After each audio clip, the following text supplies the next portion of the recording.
Welcome to PREECAAAP UFC 329, McGregor versus Holloway 2. Return of the Mac. Return of your boy, Conor McGregor, Dave's boy. So, Dave, did you enjoy your week off? I sure did. I needed it. Hey, dude, actually, yeah, do you guys what do you do in Canada July 4th? Do you guys do it? It's not even a thing for you, is it? July 4th. It's Independence Day. What do you? July 1st is Canada Day. So July 1st we have Canada Day, and then July 4th. Fireworks? We do the whole thing. We do this like our July 1st is like your July 4th. Oh, but this past weekend, because July 4th was Saturday, so it was a big deal. Big deal. And it was 250th birthday of the United States. It was a big deal. A lot of people celebrating, fireworks, all that shit. I was just wondering, what the fuck's Canada do? What's Dave doing? Nothing. Working. Work for 12 hours a day. Pouring concrete all day. 12 hours. Actually, July 4th, I was prepping. Yeah, I was working July 4th. It was a Saturday, right? You were. I wasn't lying. Pouring concrete, right? Big concrete guy. I was actually bending rebar. I was bending rebar and pouring. There you go. Yeah. Luxurious. Anyway, I needed that. I needed the week off. There's Kiwi. All right. Now we can start. Finally. All right. Speaking of work, our real fight picks. I saw him blink into the backstage, but oh look, there he is. Deep insider. But he's got to work tonight, so we won't be joining us. It'll just be me and Dave, but I think we can handle it. Dave, did you manage to watch the ceremonial weigh-in or face-offs and crap? I glanced through them, but I didn't really get to check them out. I believe everybody made weight, though. Everyone made weight? Everyone made weight. Max I don't Holloway even know what 170 pounds. Are you kidding me? Max Holloway made what did weight? Wow. Surprise. Why wouldn't he? Come on. What? Fight's 145. How'd everybody doing? Who won Tapology last week? Wasn't me. I'll tell you that. You know who didn't? This guy didn't. I didn't even look, for real. I didn't look at the old Tapology for the Murderers Row, group 926, right? Oh, thanks for getting it right. You've only had it for like it's 926, is it? Yeah, it is 926. Yeah, only you've had it like 5 years. Still all right, last week. You know what? We have a decent there's 150 people in this, and there's like at least 50 or 60, 70 like in every single one. Idris. MMA Jesus is up there, I see. Jesus came in tight. Saba's there. Oh, this guy. I got 10 right. I think I fucked up my picks. I actually got 11 right, but whatever. I'm not fucking serious. I know. I got you. Ranj in there. Noah Mecca. Useless is in there with 8 wins. So the Barry McConaughey's Cockboy did pretty good. Johnny K. Picks came in with 8. Okay. Who cares now? Moving on. Stop talking about old shit. Crystal and Kiwi and fucking Ranj. All right, fine. You know what? Who cares? Let's not talk about this guy. Bring up old shit. You know who won a T-shirt? I did. Who lost a T-shirt? Dave did. So the fuck, who cares? Let's go. McGregor versus Holloway 2. The rematch. The first time McGregor won. But let's kick it back to the prelims. Let's stop getting off topic, Dave. All right, let's start the show off right. Start off right. It's International Fight Week, Dave. So I got some Italian beer. It's called Peroni. Let's do this. Dave's got his authentic $40 FIFA cup that he drank. At least $40. I know, it's fucking stupid. You spent $40 on a plastic cup, every penny, though, and you bought it at the game. That's what I'll do. I'll get a $40 plastic cup because it says FIFA. I can make that in my 3D printer for you. Anyway, wait. I'm just fucking with you, Dave. Just don't Come on, Dave. It's not show and tell. Here we go. Here comes bragging camp. No. This is the Michelob Ultra Cup that was sponsored by fucking. This one here was even more expensive. Yeah, I hope it was filled with beer. At one point in time, it was. Yeah. Anyways, People was Ultra. Fun. People was fucking fun. It was expensive as fuck. Yeah, I get it. It was still worth it. All right. Okay. All right. Good job, Dave. So let's get into this. The curtain jerker for the prelims for this exciting UFC 329 event. We've got Cody Durden taking on Alessandro Costa. All right. Cody Durden, man, dude's 1-4 in his last 5, but he is coming off a win against Rafael Filho, which isn't a bad win. I mean, the guy's well-rounded, Filho. And Cody Durden was about to get caught if he didn't win that last fight. That's where he was, because before that, he was getting beat up by 2 men in a barrel, Alan Nascimento, Jose Ochoa, Josh Van. I'll give him that. But yeah, he's been through the ringer as of late, but he did win his last fight, unanimous decision. But now he's a dog here against Alessandro Costa. I say sizable, but his money's been coming in on Durden, because when I wrote it down earlier in the week, he was plus 215. He is now plus 185. That means money's been coming in on our guy from American Top Team. That was verified. I went to his Instagram. He's an American Top Team. You know who he's training with?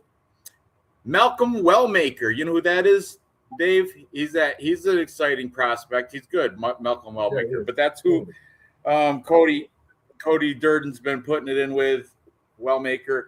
But his opponent, he's got his hands full, because his opponent, Alessandro Costa. That's such a good romantic name, Alessandro. But anyway, Alessandro Costa, he's been working over at Legacy MMA, Brazil Warriors, and Oklahoma State University Wrestling. He's been working with Diego Lopez. I think Diego Lopez loves Oklahoma State, because they've been, even when I was breaking down him, they love going to Oklahoma State University for some reason. OKC, the Sooners, right? Still over in Stillwater. I think they even got a little like wrestling club or something over there. But anyway, I've seen his Instagram. That's where he's been at. And he's a sizable favorite. He was minus 260, but like I said, money's been coming the other way. So now he's minus. Well, let's see on DraftKings real quick on live right now. Cody Durden and Scott. Oh, he's minus 225. So yeah, so he did move down from minus 260 to minus 225. What? I'm at 250 on Bet365. Yeah. So yeah, I'm gonna go with Costa. He's 3-2 in his last 5, coming off back 2 wins. Most recently beat Matt Danger Schnell. He knocked his ass out. And then before that, he beat Stuart Nicole. But I think that guy was making a debut or something. He lost to Alden Correa. I liked Alden Correa. I think he's a hot prospect. Beat Kevin Borjas and lost to Steve Urseg. That's the, Australian New Zealand fighter who's very good. So I'm going to go with Costa. I think he's going to knock out Cody Durden. Cody Durden just, when your time is done. I know he's still got some good fights in him as a veteran, gatekeeper, journeyman type. But, yeah.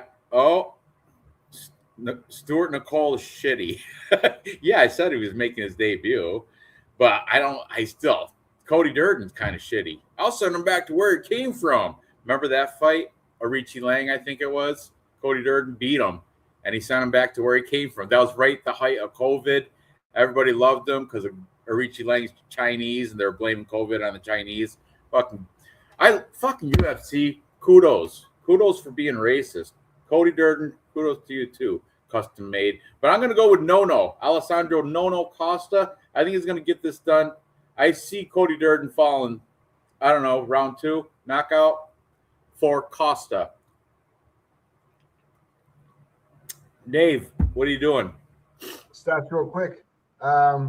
Costa does have a 5-year age advantage, if that makes a difference. Cody Durden, it does have the height, but the reach is pretty much the same. Strike time per minute 3.86 versus 3.24. Accuracy pretty much the same. Absorb 3.70 versus 3.94. This is where it kind of scares me here on the wrestling. How much wrestling does this guy have, Alexander Costa? 0.77 versus 3.99. Advantage goes to Jordan if it goes to the ground. It's a little bit scary. Takedown defense 86%, which is, I guess that's nice. Submission average pretty much the same, a wash. So we're just going to do a little deep dive on Alexander Costa's fucking takedown history. He took down Stuart Nickel twice. He took down Aiden Gordon once. Steve Verseg once. Okay, so I mean, he can do some takedown. As far as Cody Durden took down Filio 5 times. Took down I can't say that name. Took him down.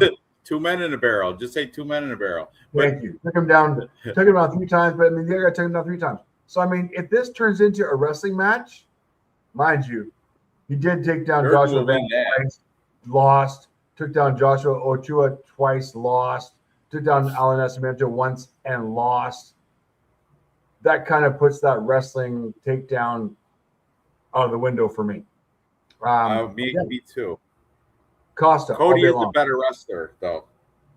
He is the better wrestler, but apparently he doesn't get anything done with it, which is kind of a problem. So we're both on Costa. We're both on Costa. And I wanted to add too that Cody Durden, he was supposed to wrestle at for the Army at West Point. He had a full ride, but then he knocked up his girlfriend, had his kid, so he couldn't. But he was like such a good wrestler in Georgia in high school. I think he won the Georgia State Wrestling Championships when he was like in high school. Just wanted to throw that in there. So he is definitely the better wrestler, but Costa, he's got enough talent. Cool. I think he's probably a better submission guy too, Costa. All right. We're both on Costa, but minus 260. I don't know, possibility. Moving on up the card. Next we have Ryan Gandra taking on Zach Reese at 185 pounds. This one's interesting. I did catch this a little bit in the face-offs, and the weird thing, I don't know what the persona, whatever, but Ryan Gandra had like a patch on his eye, but then he took it off. What? Who are you trying to be? Sharon Maga? I don't get it. I don't know what the whole that thing was, but Ryan Gandra, Problemo. He's making his second fight in the UFC. His first fight was a win over Jose Medina. Jose Medina is like the worst Mexican Spanish fighter you can find. This guy is like who they feed to have people beat up. Jose Medina. Funky Cole Medina gets funky Cole knocked out every time we go. And that's what happened when he got against Ryan Gandra, knocked this guy's out. There he is. Funky Cole Medina. Look at all those L's. Oh, he's got a green. That can't be UFC, is it? No, it's record and no, it's a CFN series. I figured that's why I saw that. Come on, you're not going to win a fight in the UFC. Look at the sea of block of red there. But anyway, so he walked through that guy, but that was the only fight that Ryan Gandra's had since the Contender Series. But the dude is 9-1. Who did this guy Gandra lose to? Is it some? Hopefully, he's early in his career. Yeah, it was. 22. It was. Who knows that guy? I don't know. Leonardo doesn't matter. But now he's taking on Zach Reese. Zach Reese is a pretty good player too. Zach Reese in his last 5, he's had mixed results. He's coming off a loss to Michelle Tejera. What, Carlos? What are you doing? We're not going that deep. I'm trying to catch up with you. Dave. I'm not there yet. We're not going that deep. We don't have to find out the guy that beat the guy. MMA math does not work. So stop. Okay, we're on Zach Reese now. But Zach Reese, he's coming off a loss to Michel Pereira. Split decision, mind you, though. And Michel Pereira, he's okay. You know, he's top. He earns his. He's like top 25, I would say, and he's probably earned it. He's good, all right. He then before that though, he had a fight of the night, performance of the night when he beat rear naked choke Jackson McVeigh. That guy's nothing great. He had a no contest against Cedricus dumbass Dumas. I think that's when Dumas had his ankle bracelet on for that fight. Unreal. So, but okay, here's his best win. Dusko Todorovic. That dude's all right. And he's like a journeyman gatekeeper type. Dusko is. And Zach Reese had a good unanimous decision win over him, bouncing back from a loss to Asmat Bokaev. Oh, look, Jose Funky Cole Medina. Zach Reese beat his ass up too. So, man, I don't know. I'm not really impressed with either one of these guys. The favorite here is Ryan Gandra, minus 135, and Zach Reese comes back at a plus 110 to plus 115, somewhere around there. Ryan Gandra, he's on Instagram. I checked him out. He's mostly at the UFC PI. You know who I did see in a photo with him? Who makes the juice? The Paulo Costa, the steroid juice. Remember his specials, the sauce? What's it called? The sauce? Costa sauce or some shit? It's just steroids in a shake. That's what it is. But he's been also, Ryan Gandra, like I started this camp off before he went to the UFC PI.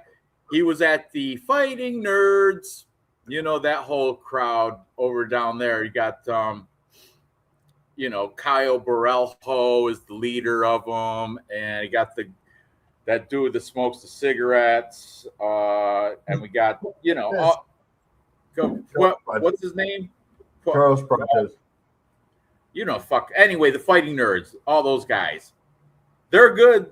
But, you know, whatever. Zach Reese, he's been training over Extreme Couture. I saw him in Instagram pictures with Robert Valentine. If you guys don't know him, he's got the Viking runes tattooed all over his chest. And I was like, look at this fucking Celtic guy. Celtic guy. Yeah, Zach Reese. And you can look and see right there. There's Robert Valentine. See the Extreme Couture picture on the end, right the end. Yeah, that row right there. Yeah, look at Valentine right there making mean face. I'm tough as nails. I'm like Thor. Fuck out of here. Anyway, he's also been Zach Reese also has a couple shots. If you go back he's messing around with Sean Strickland too. Also an Extreme Couture guy. So I see, and you scroll down, you can find that as well. Right there, I think it's the one above I think it's that one at the end. That's just cringy right there. I wouldn't, he looks like he's ready to go to Fonda Speedway, watch a dirt track. Fuck out of here. But, I don't know what to do with this fight. I guess I'm going to go with, I guess I'll take plus money, take the American Zach Reese. I mean, I do like that he's going to be on his home turf, and I know him better than Ryan Gandra. When you do stats right here, you're going to clear it up. But I'm kind of on the fence, but I'm leaning Zach Reese's way. So talk me into it one way or the other. Go ahead. All right, Ryan Gandra, strike 9 per minute, 13.02 versus 4.48. Stats are a little bit skewed here. Striking accuracy 50%, striking absorbed 1.70 versus 3.90. So positive ratio for strike race. On the ground, though, there is no ground game to be spoken of for Ryan Gandra at all in any way, shape, or form. 0.00 versus 2.80. If you want to do a little deep dive, let's see who he's fought. He's fought. Okay, man, these stats are fucking fucked up. Jose Daniel de Mano. Yeah, exactly. Knocked him out, which kind of fucks it up, and then he beat Trent Miller, which kind of fucks up the odds as well. I don't really trust the stats as far as Ryan Gandra goes. I'm kind of going to go all in on Zach Reese here. I like his takedown. I like his history. I mean, if you look at if you do a deep dive on his stats, I mean, the repertoire of opponents is ridiculous compared to him. Yes, he lost to Michael Pereira. That's fine. I'm okay with that. He lost to Dumas. Okay, that it kind of happens sometimes. Asmat Bekoev, still a decent fight. I mean, that's not a bad guy to lose to. Cody Brundridge back in when was this, 2023? Yeah, Cody Brundridge back in 2023 was pretty decent. Yeah, I'm all over Zach Reese here. Ryan Gandra, I'm sorry you have to prove yourself before I fucking put any money on you.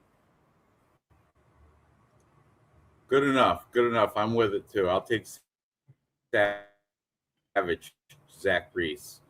He is coming off a loss though, but whatever. I think he's going to bounce back well. Extreme Couture is a great gym. Even better. Represent. Okay, moving up the card. Moving on. What? Next, we have Fareed Basharat taking on John Garza. Look at this John Garza. Is this his debut? He's gotta be. Let's see. John Garza is making his debut. He's coming out of Fury. What? I'm just reading the chat. Oh, did we look at the face-offs? Oh fuck, we haven't done face-offs in a while. Oh, I'm sorry. I'm so sorry. Shit. Unbelievable. Come on, Jamie. What the hell are we doing here? I can't be your Rogan. You can't be Jamie. I can't be Rogan Jamie. If you're not going to be Jamie. Bad Jamie. What's going on here? Here we go. I'm sorry. Unbelievable. Sorry, kids. I apologize. Jeez, you should be. See, I asked you to have this locked up, get ready, booked in. That's our show. Anyway. Sorry. Jesus Christ. Yeah. Hey guys, what's good? Hello from BC. Oh, somebody from Canada, bud. That's you. That's your boys. That's where Dave's from. That's the British Columbia. Revelstoke. BC Amateur Hour. Yeah. Never guess where I'm from. Okay, ready? Can we see it now? Oh, you're still in the hype. Here we are. Who's that? Costa, and that's Cody Durden. Or yeah, that's Alessandro Costa, Cody Durden. That's pretty decent. That's a pretty good. That's a good face-off. We haven't seen a shit. I know, I suck. The only guy from BC is Dave, and he's showing his BC skills right now. Or there's Zach Reese, big tall cowboy. Because I'm a cowboy. Where's he training out of, Zach Reese? Oh, Extreme Couture. I was just bragging about that. With Robert Valentine, Sean Strickland. He is 32. Gandra is 31, so there's no discrepancy. Blue Jam's like 20 minutes away from me. Oh, no. Here comes Ryan Gandra making his UFC second fight in the UFC. See, this is what I was asking about, the patch. He's got a patch on, right? Right there in his eye. He's got a stupid patch, but he don't need it. He takes it off. What is going on with that? Arr, I'm a pirate. Arg. I'm only kidding with the patch. You know what I mean? What the fuck? You know, what the... Okay, weird. He's in Sycamoose. Where's that? That's only like 10 hours away from you. Sycamoose is like literally like 15 minutes away from me. Oh, 15 minutes? Yeah, dude. It's like... you guys can go have a beer after this. There you go. Yeah, I know. Get his number. Left his parrot home. Ari Shar Magomadov's got me parrot. All right, here we go. John Garza. He's 23 years old. He's making his UFC debut. He's coming out of Fury off a win against Josh Walker. Josh Walker's a 8-4 dude. Before that, a 3-1 Marcelo Reyes. He's kind of unproven for sure. Everybody's fought has less than 5 fights. usually for the most part. He's taking on Fareed Basharat. Fareed Basharat, he's coming off a great win against John Matsumoto. Split decision, took my money with that win. Before that, he beat Chris Gutierrez, Victor Hugo, Taylor Lapilus. He's been rolling through everybody. He's undefeated, 15-0, and that's why he's minus 650, I think. Let's see. As of right now on DraftKings, he is I think he's like the second biggest favorite on the card right after Gable. But he's minus 675. That went up. You know why? Because he's going against John Garza. This guy, he looks like he's an extra from that movie Apocalypto, John Garza. He looks like he should go to a gym called Aztecs. Don't he? He looks Incan. I want to mention something about this lady who's, I don't know who this lady is. That's his mom or something. Yeah, I noticed that too. She's a big old girl. She's like 4 feet tall, like 500 pounds. This shit.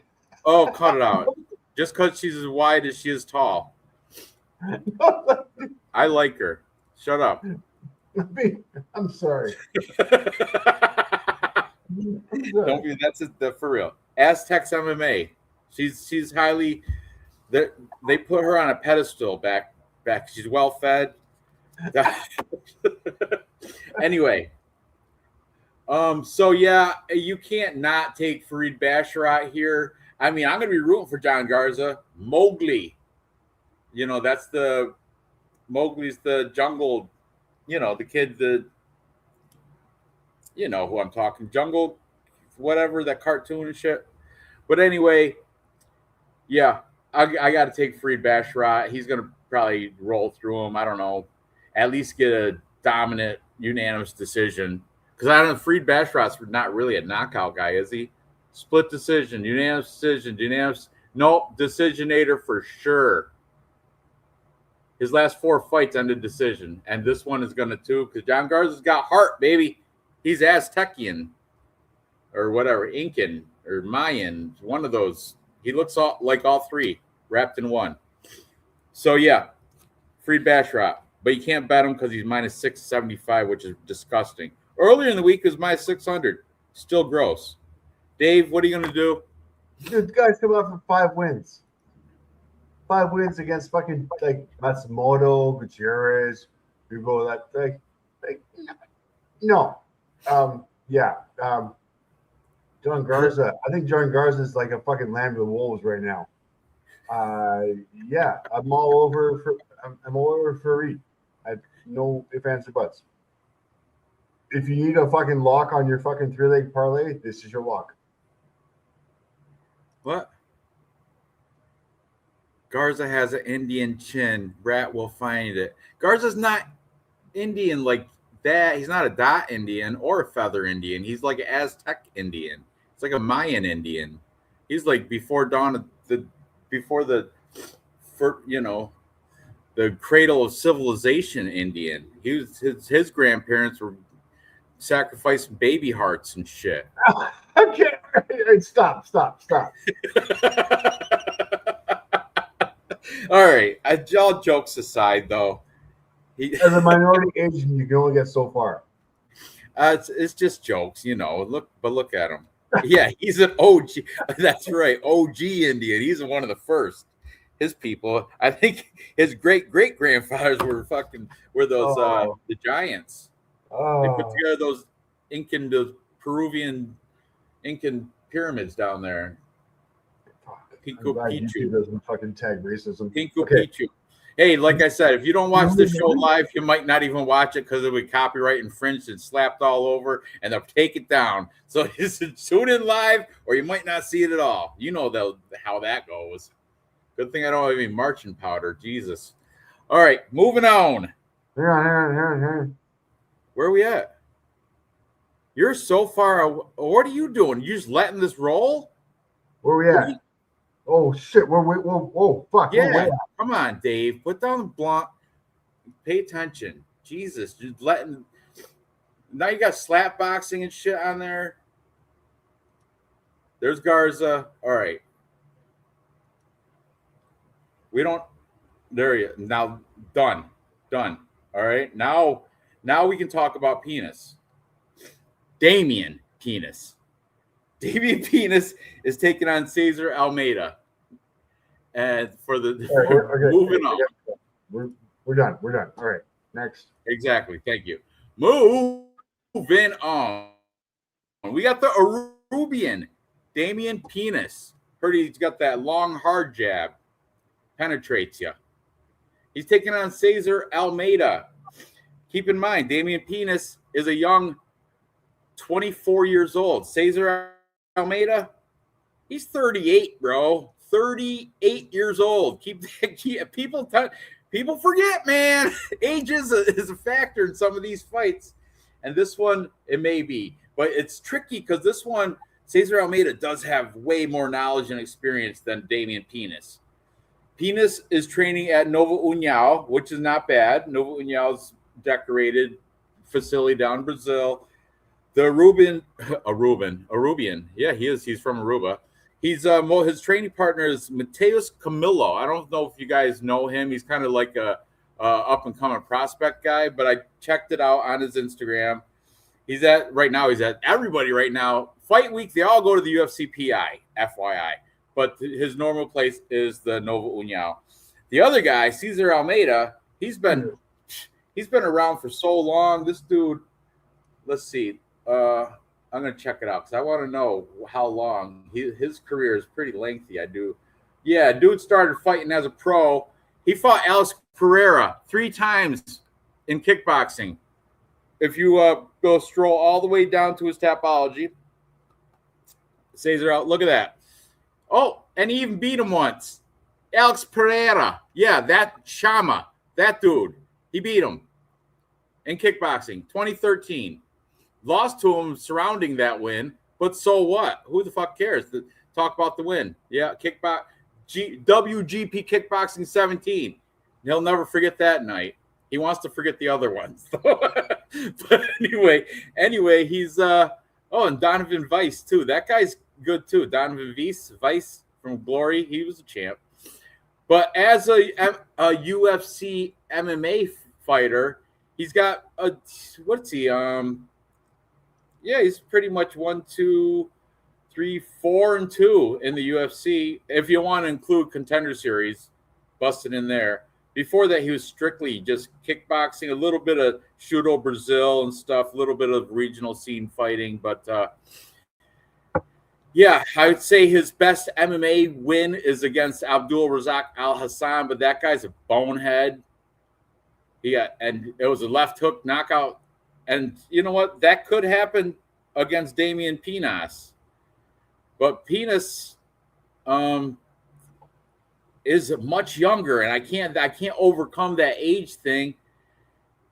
And he's a favorite. But the thing is, let's take a better look at this Penis. Let's take a deeper, hard look at this. All right, he's coming off of a win against Wes Schultz, who's nothing great, but he did win. Look, even in Contender Series, his last 2 fights, he's won with a jab cross in round 1. So let's go with, hopefully he's going to follow suit with that. But the thing is, compared to Cesar Almeida, his record looks shabby. You know what I mean? He's got the only person with the winning, like a good record, was the guy that beat him, and that was due to a legal kick, though. That wasn't really a loss. I don't know, dude. I don't know what are you gonna do here. I have no idea. I'm on the fence. I'm hoping you can push me one way or the other. I don't want to have to take Penis, but the age thing, 24 to 38, you have to. It sticks out like a big red penis. I don't know. Cesar Almeida, despite his history and extensive history in the UFC, has no takedown at all. Has no ground game whatsoever. So, I mean, if you want to put this on the feet against a fucking much younger guy who has a 5-inch reach advantage and 5 inches is a lot for Penis. I know, and a 14-year. Is that 14? Is that 14? 88 to 2000. Yeah, 14. You get it right. 14 year. 14-year. Yeah, and I mean, this is his specialty. Strike time per minute 7.50 versus 3.46. Strike from Jordan 3.75 versus 2.03.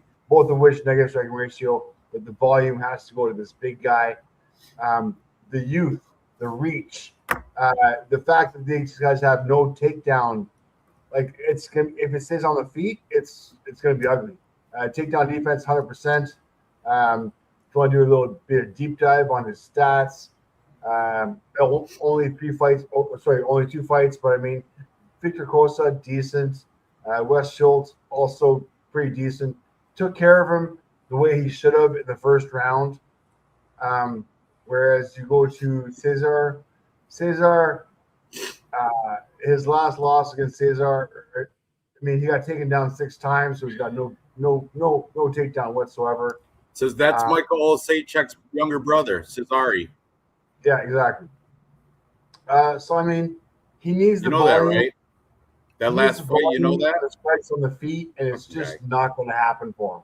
So yeah, I see this happening. I mean, early exit for this one. I mean, I don't know what our stats are, but hang on. You think Cesar Almeida is going to catch it on the chin from penis? Oh, fuck yeah. Cesar is going to take a big dick in his throat. You're going to take body shots too? Deep down in his throat. Don't even circle around it. Just go straight for the fucking gusto, right? All right. All right, so we're both on penis. Dave more so. Dave loves penis. I'm kind of still shaky about it, but I'll go penis here. I mean, it's all about the and off the penis and onto the wang. What? I want to talk about the black Arubian penis some more. No? All right, fine. Your best bet as far as bet 5 goes. Did we look at the face-offs? Did you look at the face-offs anyway? Penis by TKO. Penis by KO is minus 115. That's your bet right there. All right. Can we see the face-offs? Yes. You can see your penis facing off. That's Farhad Basharat. Oh, shit. Just let it go, Dave. Just let it go. You're going to fuck it up. You're going to watch it 4 times. Keep messing with it. I'm there. Where is it? Peeking his head out? There. Is that him? No. What did you jump to? That looks like... Who's that? Is that Cesar Almeida? Yep, that is, because there's penis right there. Big black penis. What's that flag? That's Aruba. What's the other flag that he I have no idea what the other flag was. I'll find out real quick. It's Suriname, because that's where he was born. See how quick I was with that? General parlay. Yeah, once we get to next fight. First round. Right, so oddly, Cesar Almeida looks more like a penis than penis does. but yeah. Oh yeah, take penis. Younger, blacker, stronger, bigger. Shoulders. Yeah, I like it. Yeah. Everything. He's 24. All of it. Cesar Almeida's 38. Yes, and he's standing straight and stiff. Good. All right. Moving on from the penis and onto the wang. Everybody wants the wang Kong tonight. We got Kong Wang, Wang Kong. I don't care how you say it. You guys know who I'm talking about. The Joker. She's taking on the beautiful Tracy Cortez in the first female fight of the evening and the only female fight of the evening. Yeah, let's say only female fight. Tracy Cortez comes in with a record. It is the only female fight of the evening. Thanks, Tips. Tracy Cortez, she's coming record 12-3. She's coming off a loss to Erin Blanchfield, but Erin Blanchfield's a GOAT. She's top 5 in my book, Erin Blanchfield, for the New Jersey girl. Before that, she'd be Vivian Araujo. and she lost to Thug Rose, now Eunice prior to that. Otherwise, Tracy Cortez has been kicking ass. Jasmine Vicious beat her up. That's your girl, your Canadian girl. Beat up Melissa Gatto. Melissa Gatto looks kind of like my sister-in-law. But yeah, Tracy Cortez, I like her. I think she's pretty good. And aside from the stupid fake the cum catchers there that she got, and you know what? Wang Kong, she exposes them too, because in her face-off, she comes with a set of cum catchers for Tracy. It didn't like Tracy was in a fight and she lost one of them. The what are they? Eyelashes, right? Eyelashes. But now she's taking on Kong Wang, the Joker, who knocks the shit out of everyone she fights, pretty much. Coming off of a unanimous decision over Eduarda Mora, beat the shit out of her.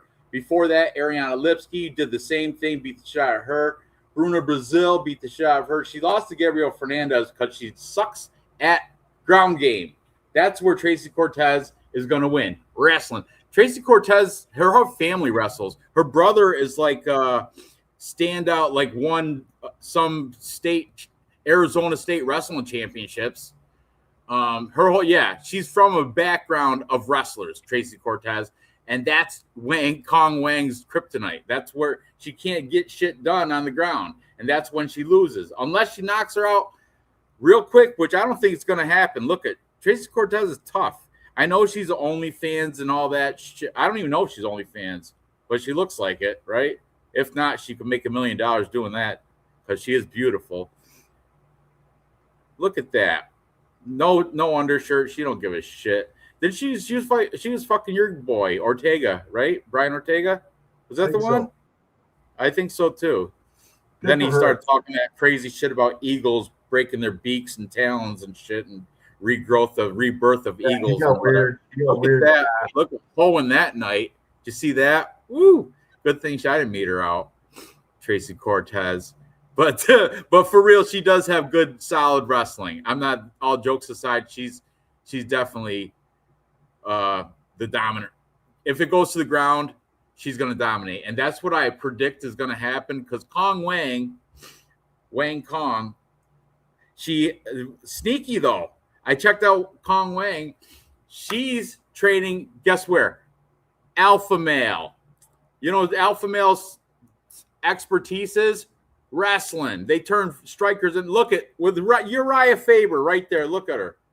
And see that one before that? She just gets bodied. She's like that little Chinese girl, punches her in the gut for like machine gun punches. It's great.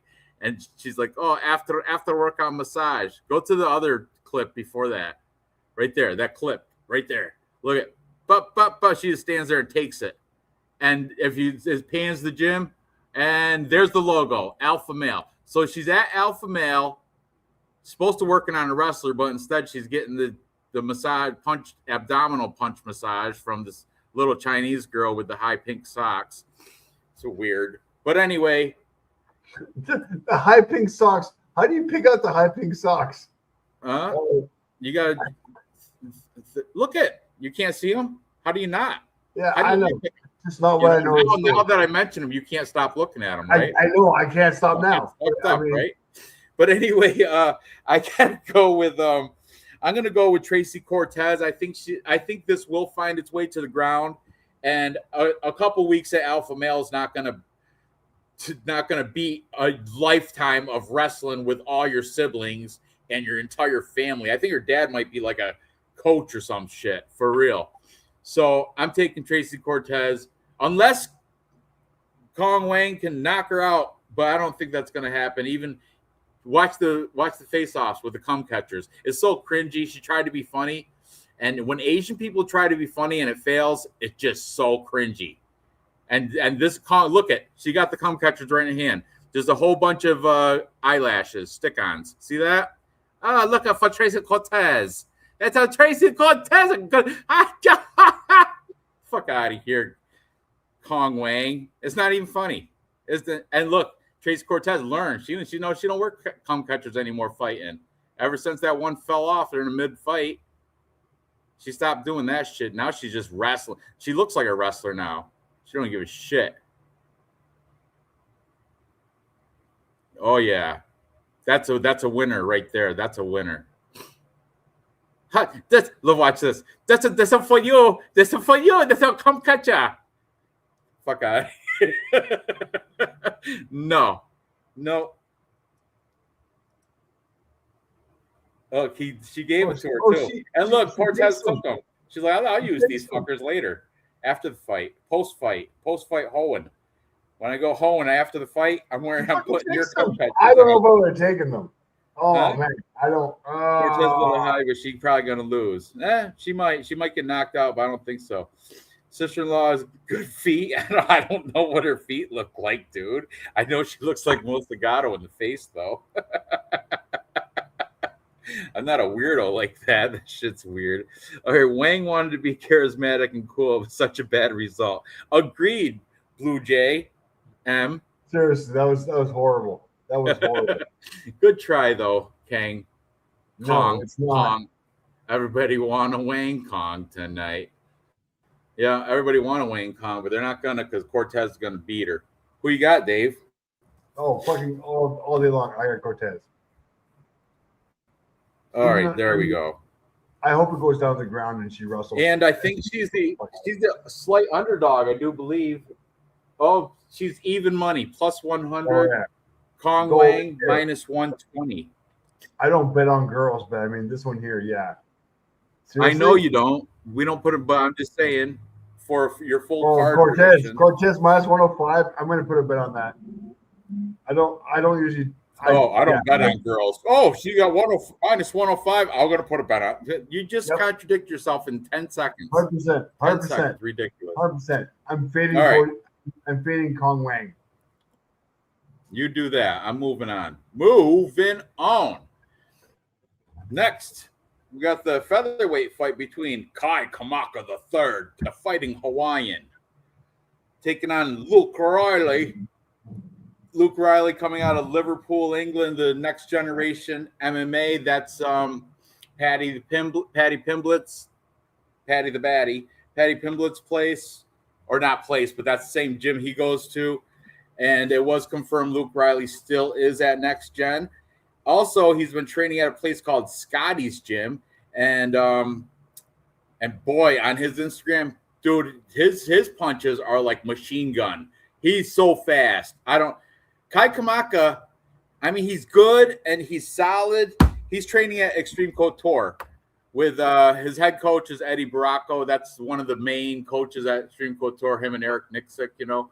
But also, Kai Kamaka has been putting some time in with a fellow Hawaiian, Brad Tavares, who also trains at Extreme Couture. And they're like the same because they're both like nothing stand out, but they're overall all around good. Like they can wrestle, they can strike, they're tough, they're durable. All Hawaiians are.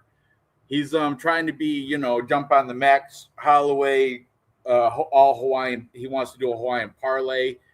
I can tell that. He's trying to sell that shit. Pearl City, Hawaii. Is that a little close to Pearl Harbor? I don't know. But no, I'm playing.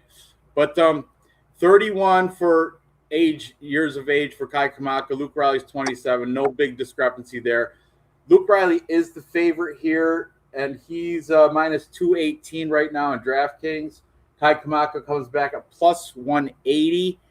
But, dude, I think I'm going to go – what was he? 218. That's deal, dude. Earlier in the week, I wrote down Luke Riley was minus 300. Minus 300. That's a big shift. Somebody knows something, or because how did that go from minus 300 to minus 230 to 218? That's a big jump, dude. I don't know. I was all over Luke Riley, but now I think something's up. Something's fishy with the line movement. You got to keep an eye open for line movement. It means something.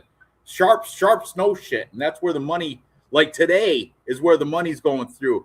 And let's watch their face-offs, Dave, because something's weird. That's a big jump in price for Luke. I was taking him at minus 300. I'll definitely take him at minus 218 for sure.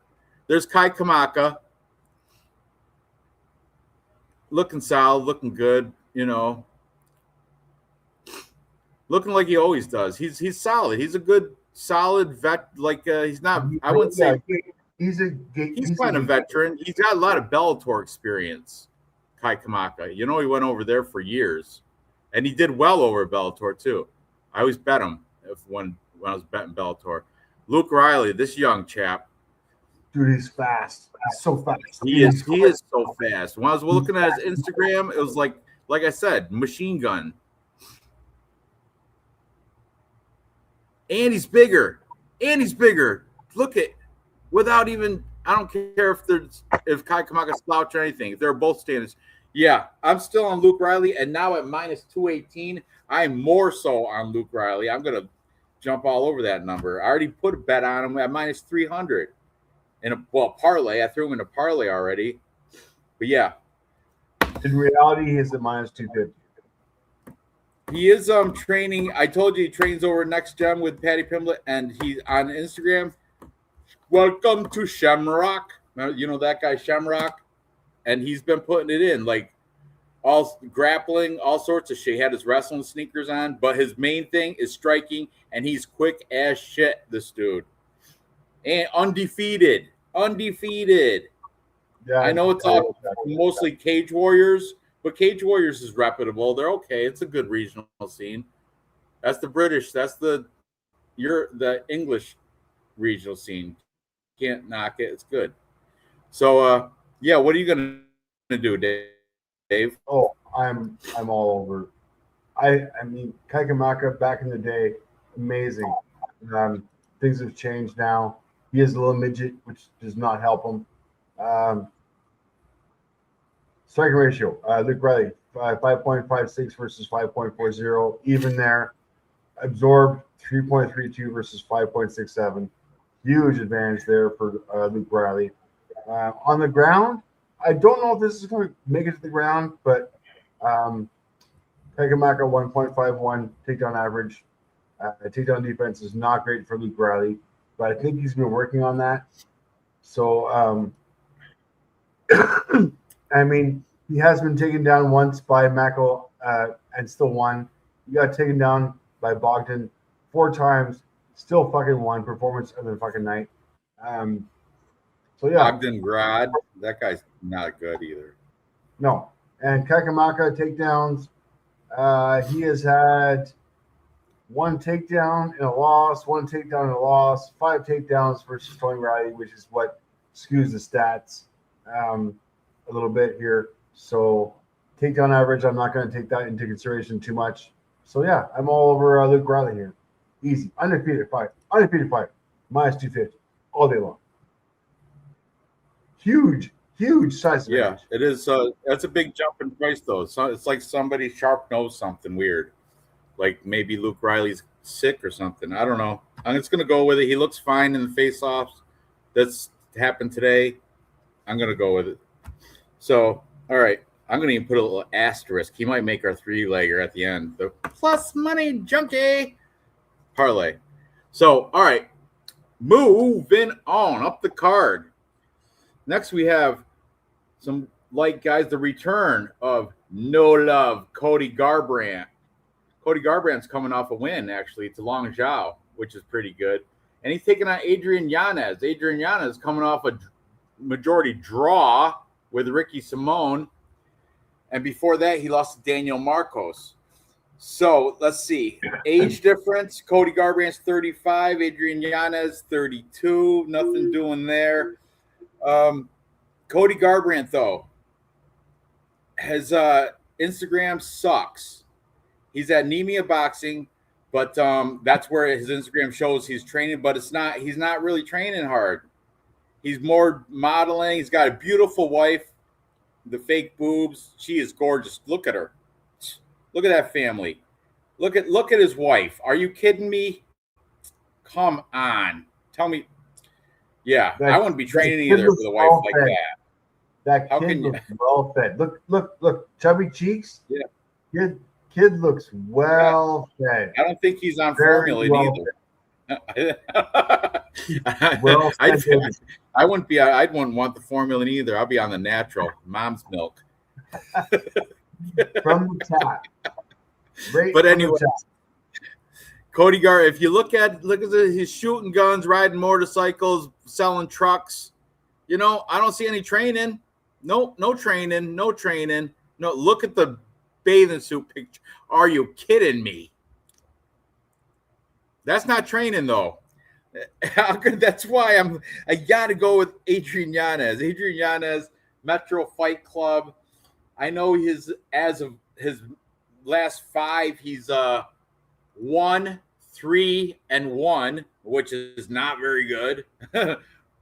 But there's a reason why he's a heavy favorite, because everybody else even knows Cody Garbrandt is in this just for, I think he's just making a paycheck. At least you see him in the gym. The first line, that end picture, he's in the gym. I want to see the boob shots. Where's the boob shots? There's no boob shots here. For Adrian Yanez. He's all fighting. He's fighting. He don't got a hot wife, girlfriend. Well, he might, but he's not blasting her all over Instagram. He's not living that bragging life. Anyways. Yep. But I like that he's training. So I'm taking Adrian Yanez just because he's putting the time in at Metro Fight Club. He is doing it, and he minus 450. He's not going to make a parlay or anything. You can't really bet it, but he will be my Tapology pick, and lock him in if you do want to throw in a big parlay, like 5 legs or something. He's sure throwing Adrian Yanez. What is he right now? Minus 425. He's up That'll add a couple dollars to your parlay. All right. So 5-inch reach advantage, which is going to make a difference. Strike number mid 2.79 versus 5.96. The volume is there. This guy. He looks like Dave a little bit. Look at Dave. Take Dave's baby pictures, put it next to that chubby kid sitting on mom's lap. I know you're gonna grab it. I knew you were gonna grab it. There he is. Can't see it. Fuck me. All right. Whatever. Anyways. Focus.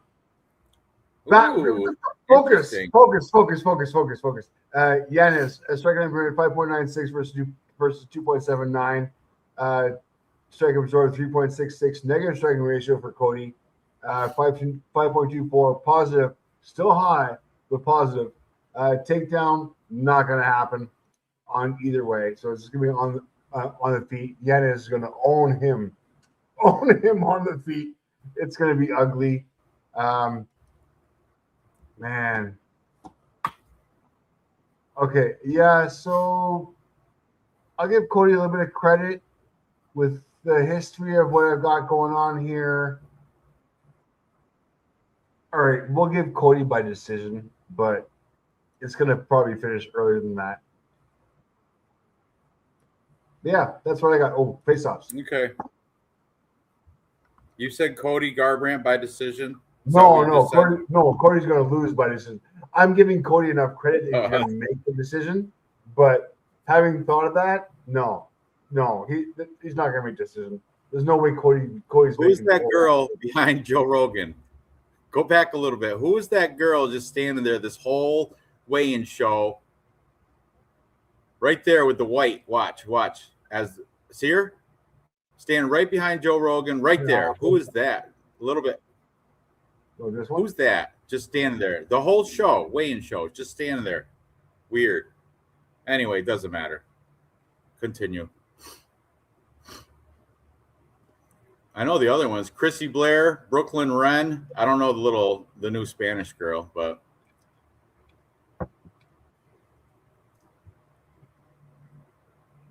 and here comes No Love, Cody Garbrandt. No Love. You know I'm no look at his big flashy bling. He's got the dagger tattooed over his eyeball. Jesus, I fucking love it. He's gonna get beat up. I hope so. Cody and his wife have brown hair, brown eyes. How does baby have blonde hair, blue eyes? Because they're born, they get light hair. You'll figure it out. You'll learn, Blue Jay. I don't know what they do in British Columbia, but I was just saying the kid was well fed. Huh? I was just saying, kid's well fed. Yeah, he was well fed.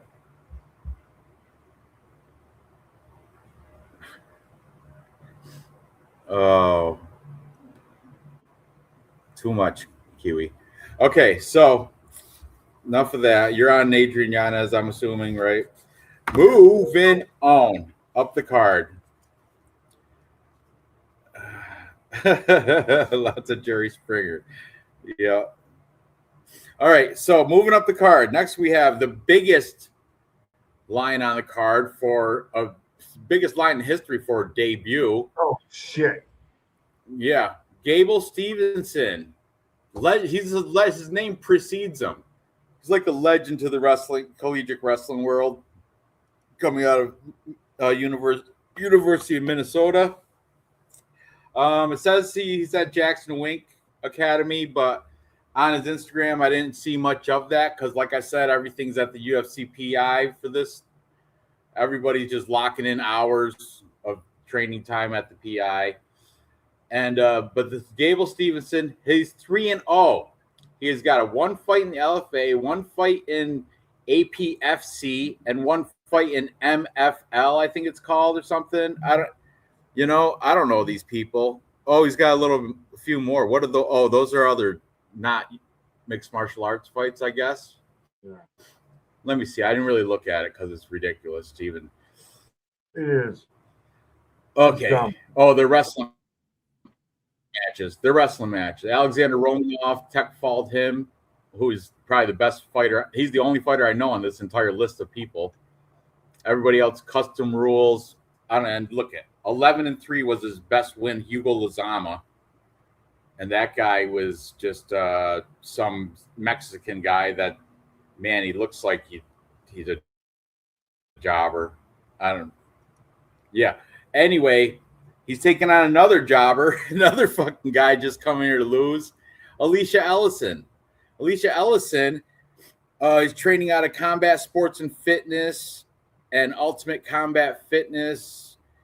He's 29. He's got a little experience. He's been through here a little bit as of UFC. He's only got 1 fight in the UFC, and he lost to Brando Pericic. Ridiculous. I don't know why he was chosen for this fight. Actually, I do know why, because they want to set up Gable Stevenson with an easy win for this UFC debut on a International Fight Week UFC card, like a numbered card, 329. Oh, Conor McGregor card. Might just throw him in the main event or talk about the main card. But no, he is at the top of the prelims. Is this the last of the prelims? Is this the feature prelim fight? No, it's not even, which is good. I gotta follow my boy here. My boy says first round finish. Let me see the odds on the first round here. By what? Anyway, first back round before by Dave submission or knockout. So she should. What's interesting, I noticed, I wrote down earlier in the week minus 3,000. Now I'm looking at it right now, minus 1,600. You can't bet neither one of them, but it did drop down from, you know why? Because people were like, nobody's throwing anything at Gable Stevenson at minus 3,000. Oh, we put it at minus 1,600. Yeah, we got some people. But the dude, he's pictured with John Jones. He was training with John Jones and Josh Hokett. Alicia Ellison's training with people that I've never even heard of that aren't even backing them. The people that Ellison's training with still think Gable's going to beat the shit out of him.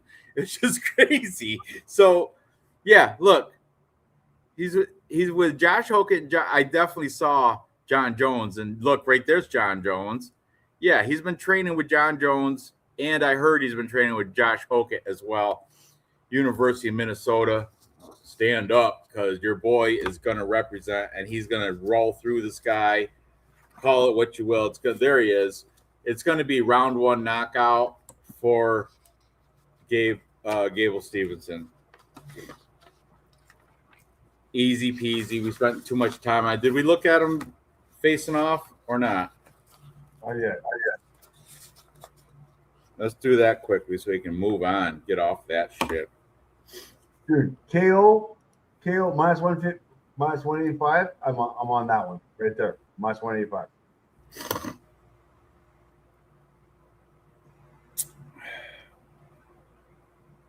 Oh, look at him. Look at Ellison. I hope this is it's a trap. I hope it's a bookie trap. And Gable Stevenson comes out there, slips on a banana peel, twists his ankle, and Alicia just breaks everybody's parlays. And a boy named Alicia beats the legendary. He's a legend before he's even fought. Gable Stevenson. I mean, I'm not. I like him, but look. Come on, set him up with a real fight. Alicia Ellison. You got to find somebody better than that. I mean, really, there's got to be somebody better than Alicia Ellison. Whatever. It's over before it's moving on. Gable will talk in the future be WWE style entertainment. Knockout subs hard to say. Probably knockout though. I agree. It's going to be knockout. Everybody likes to see. And Gable Stevenson's a wrestler. He's not really a submission guy.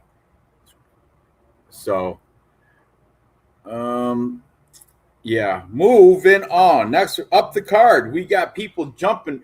Wait, I'm talking about Bobby Knuckles, Robert Whittaker jumping up to 205 for the first time. He is my prospect. Unranked contender pick. Robert He was. Whittaker, 6'1", 250. He's not that. He's 240 today. He weighed in 241 today. Gable did. But anyway, all right, moving on. Next, we got Robert Whittaker taking on Nikita Krylov. Robert Whittaker, yeah, jumping up to 205, but filled it out. I think he did fill it out. Let's see. I don't know what he's weighed today, but I think he is. Let's see. All right. They're both 205. Today, 205 and a half, filling it out, doing it like he should. And you know what? He has been doing it like he should. I've looked through his Instagram, and he's been training hard and long. He's been not with penis though, but he's been training. Before he came stateside, he was over his, shitty kickboxing. He's over city kickboxing with his boys Tyson Pedro and Navajo Sterling.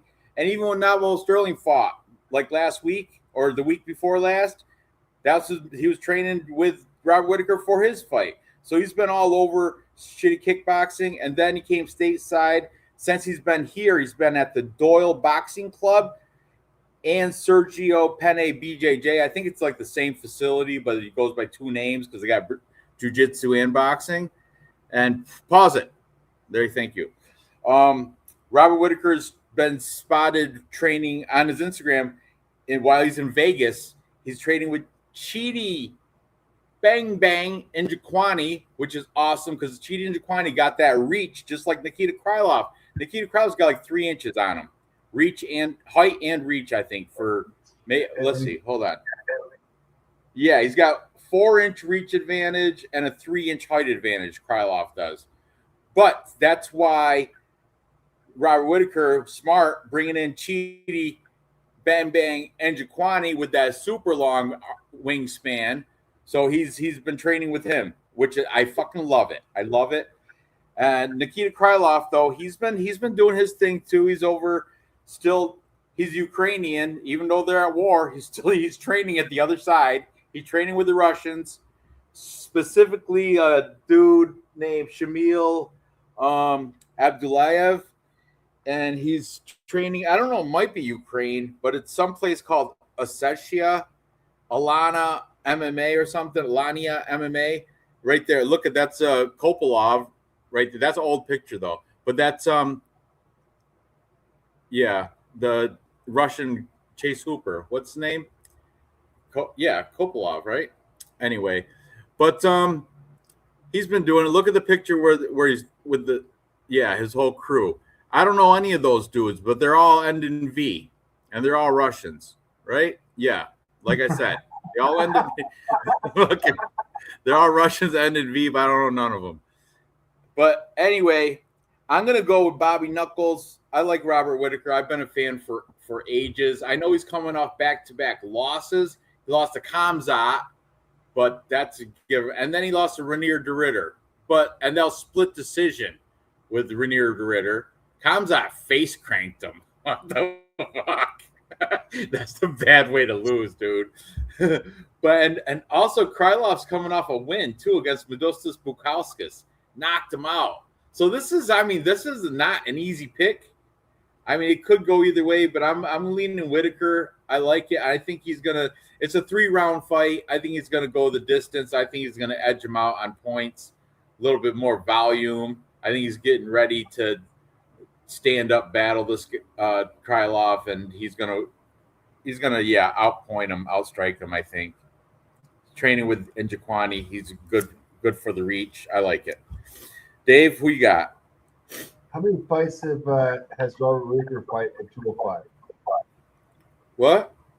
How many fights has he fought at 205? Whitaker, this is his debut. Yeah. So how many? So not many. Zero. This is it. This is his first fight at 205. That's what I'm saying. Nikita is fucking huge compared to him. Like gigantic. I don't know. What did we see the face-offs? He don't look all that. Yeah, he does.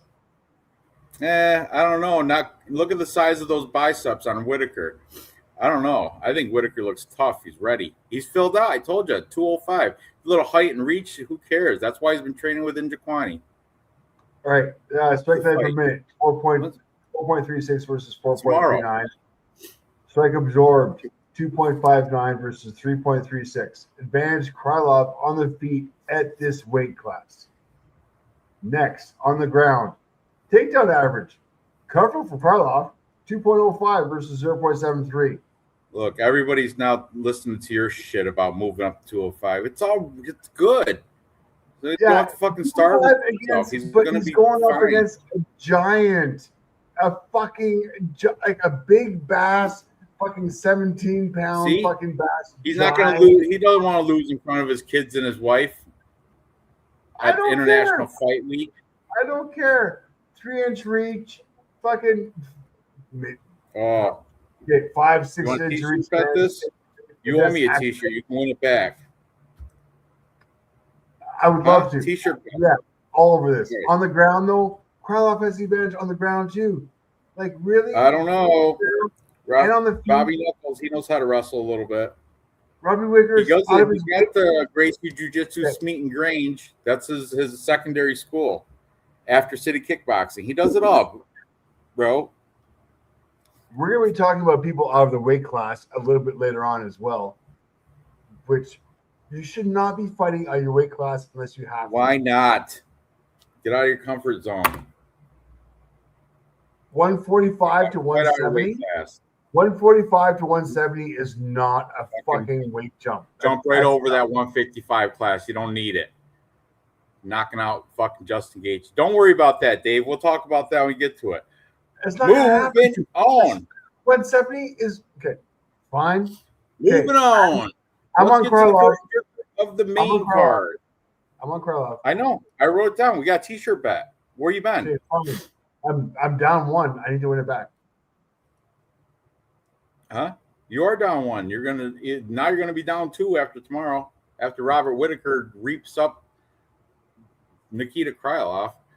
This fight is too tough to bet on. LOL. Yeah. So moving up, we got the curtain jerker to the main card. We got Bobby King Green. He's just going by King Green, but you can't just change your name midway because you want to. I don't think he legally changed it. So we got Bobby King Green taking on Terrence McKinney. Interesting story about these guys. They used to be boys. They used to train together, or they not used like on a regular, but I heard Bobby Green brought in Terrence McKinney because he wanted to sharpen his skills. Because Terrence McKinney's, he's goes out there, blows his gas tank in the first 2 minutes of every fight, and just goes buck crazy wild. So Bobby Green and him had a training session so they can calm him down and give him a little bit of style. Because Bobby Green, I hate his style because he keeps his hands low and he does the whole doesn't keep his hands up. He does the dodging and everything, dodging and weaving. But it works for him because he's quick and everything. But Terrence McKinney, T-Rex, he comes out fist of fury. One of these guys has an edge because they train together. And Bobby Green's 39, okay? Terrence McKinney's 31. Bobby Green, I think, is the smarter fighter of the two. But at the same time, T-Rex, 31, he's younger. I think he's faster at this point of his career. And he definitely has better wrestling. I think he's had better wrestling since the get-go.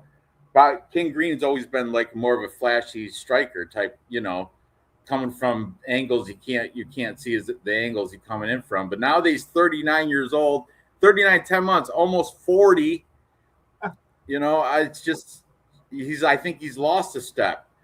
And Terrence McKinney now, on his Instagram, I checked it out. He's been and still at Fusion Excel, but now he's training with Mike Perry. That's right, bare knuckle champ himself, Mike fucking Perry. So I think T-Rex, Terrence, I don't know, dude. If he can just, yeah, this one is a tough one to pick too, because McKinney's like that. It's all round one or bust. And I think Bobby Green might be smart enough to play his game because they've trained together. And Bobby Green, I think, knows to just dodge, sprawl, do not get, and last the first round. Then you can just, it's so hard to predict this one. I don't know. I don't know. I'm going to let you know after you give your breakdown and we see the face-offs and I hear the chat. But, yeah, I'm on the fence right now. I'm leaning kind of McKinney, but I can't trust him. He's such a 50-50 fighter. He could go either way. Every fight go either way. I mean, he's sponsored by Oakley, right? Those are the many glasses. It's under half T-Rex. So under half a round. Oh boy, Bobby Green, King Green. Oh, look and he's talking to shit. Because they were, you know what? I also heard they were such good boys. Bobby didn't want to sign because he was using that whole I heard it from Mike Finch. I'm not making this shit up. I guess he was using that whole we're boys, I'm not fighting you thing. Terrence McKinney was like, the contract came through, your name's on it, I'm doing it. So I guess Bobby King King Green did not want this fight because they were boys. But then as soon as Terrence McKinney's like, dude, it's my job. I see your name on the contract. I'm signing. Now they got beef. That's why he's right now. I think he's talking that shit, being like, you was my boy. Now I'm going to show you. And I'm going to teach you, boy. Teach you. Punk, I don't even know what I'm making this. I'm mad living. I don't know what the hell he's saying. But that's why I don't know. Still don't know who to pick. I don't know. I don't like the sunglasses, though. Right now, the face-off, Bobby Green won the face-off. Dave. I think this is a mentor taking his student to the fucking school or trying to fucking take him to the school. Go over some stats real quick. Let's all be biased. Strike rate per minute, 6.46 versus 6.53. Holy fuck, these guys have volume. Holy shit. Strike absorb, 3.55 versus 3.45. Man. Takedown average, 1.33 versus 3.31. I don't think the takedown average is going to make a difference here. I'll be honest with you. Accuracy, 43, defense, 70. It's a wash on all things. Terrence McKinney does have a very takedown game, but man, I've never seen a wash on the feet as much as this one goes. This is definitely, I think it's as a mentor versus sensei. versus, He's or rage I don't know bait what it Blue is. Jay. I mean, it's pretty fucking scary. The stats are not helping me make my decision in any way, shape, or form. Man,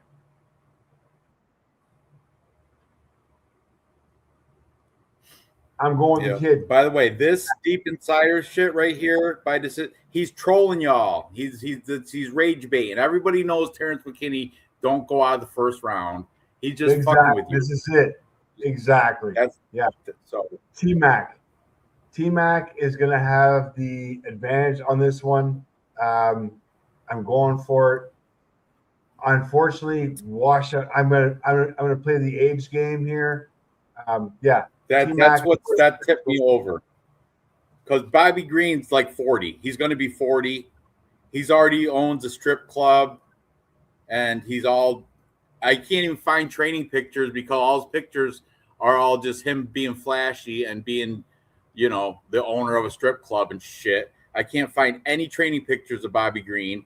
But Terrence McKinney, I found some that I taught with Mike Perry. So I know at least he's in the gym and getting ready for this. So because of Instagram, I'm going to go with Terrence McKinney, T-Rex. Same. And agreed. And he might even make the part. I don't know. We'll see. All right. Move it. What? I'm also going over 1.5. Yeah, that's. Oh, you're going with this? We're going this, are you? Okay. Well, that's on you. I'm not picking that, doing that stupid shit. That's just setting your money real close to the fire. Setting your money real close to the fire. Because Terrence McKinney fighting, it might not even go 0.5. You're gonna go 1.5. I would not put the mortgage on this one. This one's tight. This one's tight. But yeah, T-Mac all day long. Moving on. I just hate the sunglasses at the face-off. That's cowardly, I think. I know. I see it right there. Bobby, yeah, King Green definitely won the face-offs, but the fight, I don't think so. Not at his age. Almost 40. It means something. All right. Moving on. Definitely means something for the light boys. And that's what we got next. We have a flyweight fight between Brandon Royval, raw dog. I'm a raw dog. Fuck the law, dog. Taking on Lonir Kavanaugh. He's the Chinese-British fighter. He is. Exactly. It's cool. Is, I like he is so cool. I like him too. He is the favorite here, but boy, does he have his hands full of this one. Because Brandon Royval, he's only lost to the best of the best. Okay, let's look at Brandon Royval first. He is the underdog here. I want to say live odds have Brandon Royval plus 180, Lonir Kavanaugh minus 218. So, yeah, the Tapology's got it pretty much on point. Brandon Royval coming off losses. Manel Cape, however you want to say it. He's top 5 at 125. Josh Van, champ. So there's that. That's his 2 losses there. He beat Tatsuo Taira, who nobody thought anyone was going to beat Tatsuo Taira, but he did. Split. He beat Brandon Moreno, Lego Boy. And at that time, I think Lego Boy was at the top of his career. He's only gone down since then. Before that, he lost to Alexander Pantoja, the ex-champ. And, so he's only lost to the cream of the crop in his last 5. But Lonir Kavanaugh, man, he's been looking good. He just beat up Brandon Moreno 5 rounds in Mexico, I think, or someplace and everybody was doubting his cardio on that one, and he did. He handed it to him. He it wasn't even. I took Brandon Moreno, and I was like, oh, this is a lock. This Kavanaugh kid's overrated and all this shit. No, he earned he flipped my opinion on him in that fight because he beat Brandon Moreno way worse than Brandon Royval did. Brandon Royval went to split decision with Brandon Moreno. Lonir Kavanaugh, unanimous decision. I think he won every single round. There wasn't even like a. It wasn't close. Yeah, it wasn't. It was just a landslide. Before that, he lost to Charles Johnson. Charles Johnson's sneaky, low key good, and then he got caught. That was the where everybody's like, oh, his cardio, because I think it was, I don't know which round he got knocked out in, but everyone's like, oh, he was gassed, he had no wind left, and that's why Charles Johnson knocked his ass out. And before that, I think he was, he had like a couple fights in the UFC, but I think he's definitely, he's from Great Britain top team, so I'm assuming his background's Cage Warriors and shit.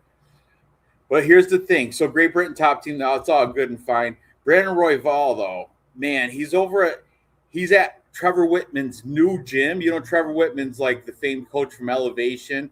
Now he's got a new gym. I think it's called Onyx or something. And you know who goes there? Only the Justin Gaethje, Anthony Hernandez, like the top Trevor Whitman boys. Trevor Whitman is one of the, he's like top 5 coach worldwide. Trevor Whitman is. That's what's scary about this, and that's who's going to be cage side for Brandon Royval is the whole Trevor Whitman team, like the Onyx guys, the new Elevation gym.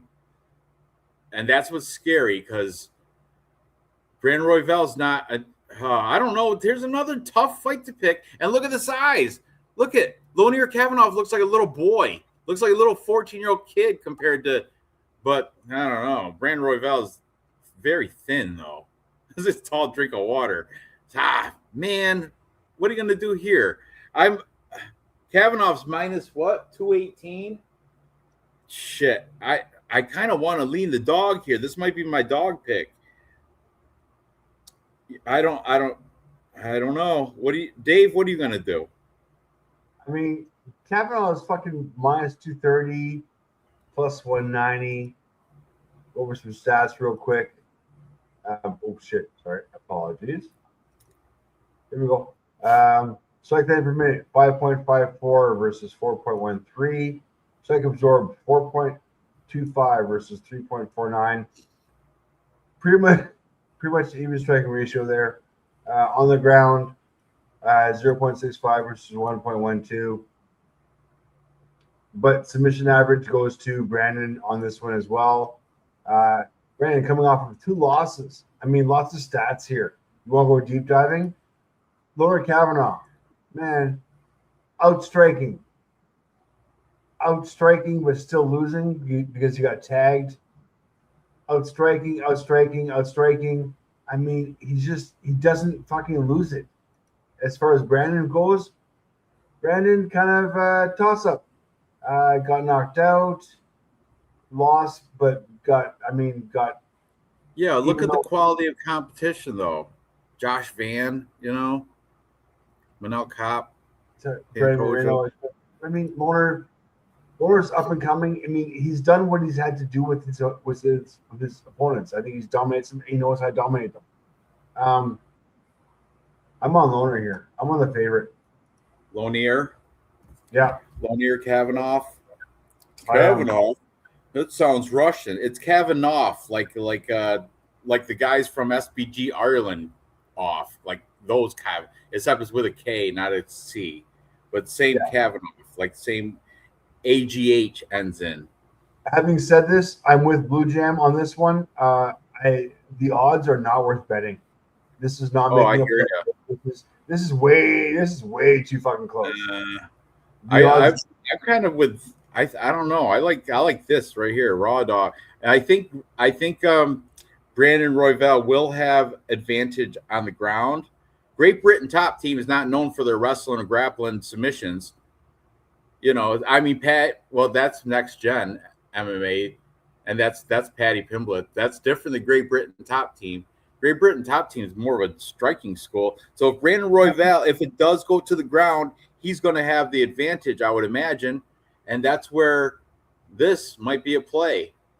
Might be a play. I mean, as far as Brandon on the ground goes, he's got that high angle guillotine, the high elbow guillotine, which is so easy to put in against someone that. The history's not there. In his record, the history's not there. I mean, besides Peter Tara, I mean, who took him down 6 times? He took him down 3 times. Whatever. I mean, that was a split decision. Man, Moreno took him down 3 times. I guess he won there. All right. Pantoja took him down 8 times. We're going really deep here. Fucking 2022. That's too far for me. I'm gonna real quick. I'm just gonna go through his. I want to see if he's got wrestling shoes on in his Instagram. If he's doing some wrestling practice in his Instagram, if he's doing some of that. Oh, right here. As soon as I put it on, he's just showing him doing an arm bar. It's in a match though. Yeah, no. And it's in LFA too. Right. LFA. Oh, it's a washout. It's a washout as far as I go. As far as the ground game goes. Anyways, too scary for a fight to bet on. Moving on. Yeah, well, who's your pick? Lonier Kavanaugh, you said, right? Kavanaugh, yeah. I'm picking the Chinese. I'm going with Brandon Royval just because. I mean, yeah. I'm gonna go. This was tight. I gotta take a dog. This is one of the dogs I'm gonna take.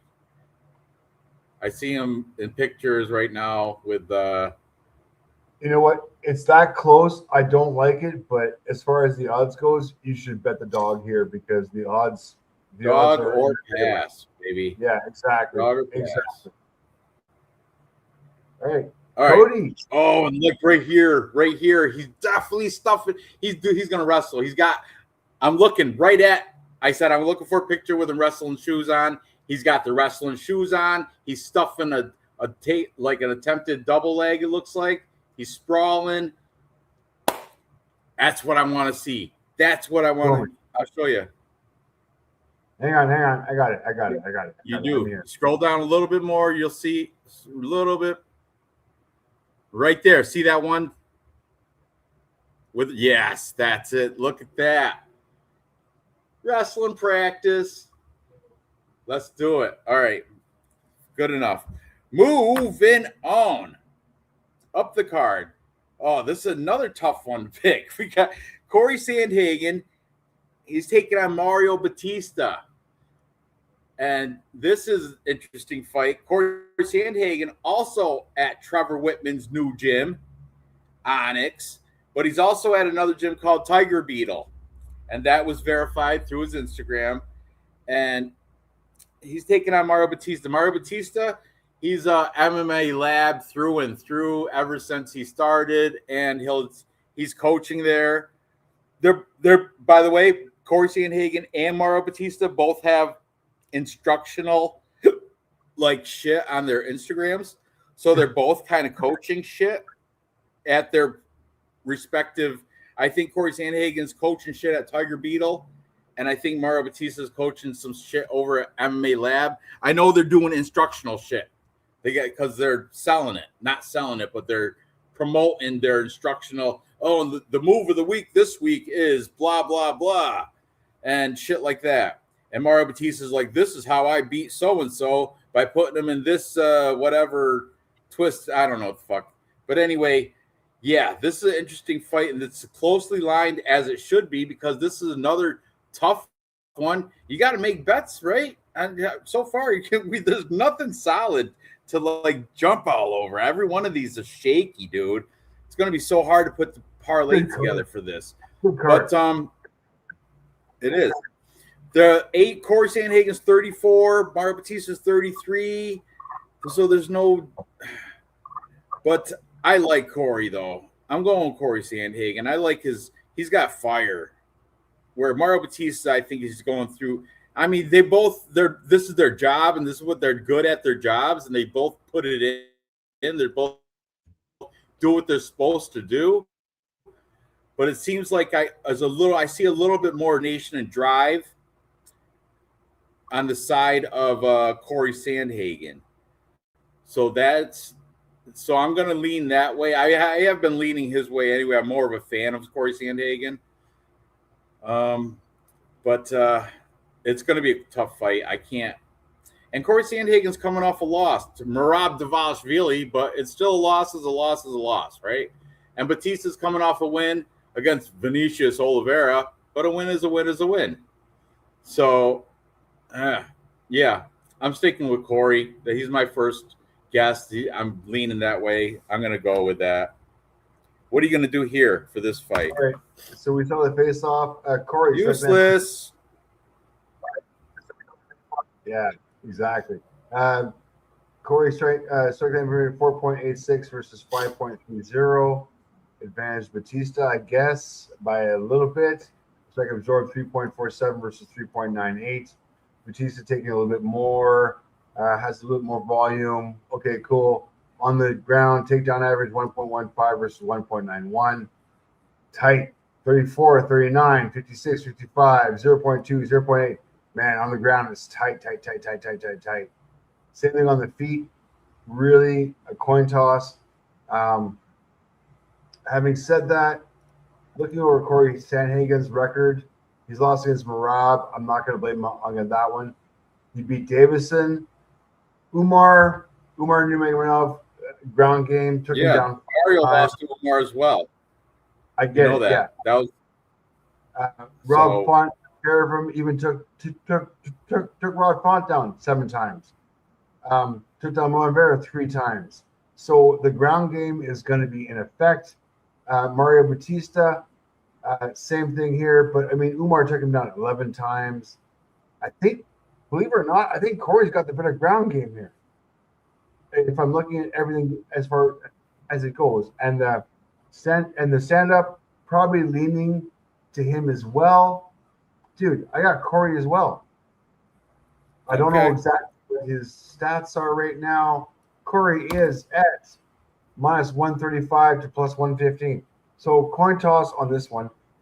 But by the stats, by the ground, by the history, by the record, I'm going Corey here.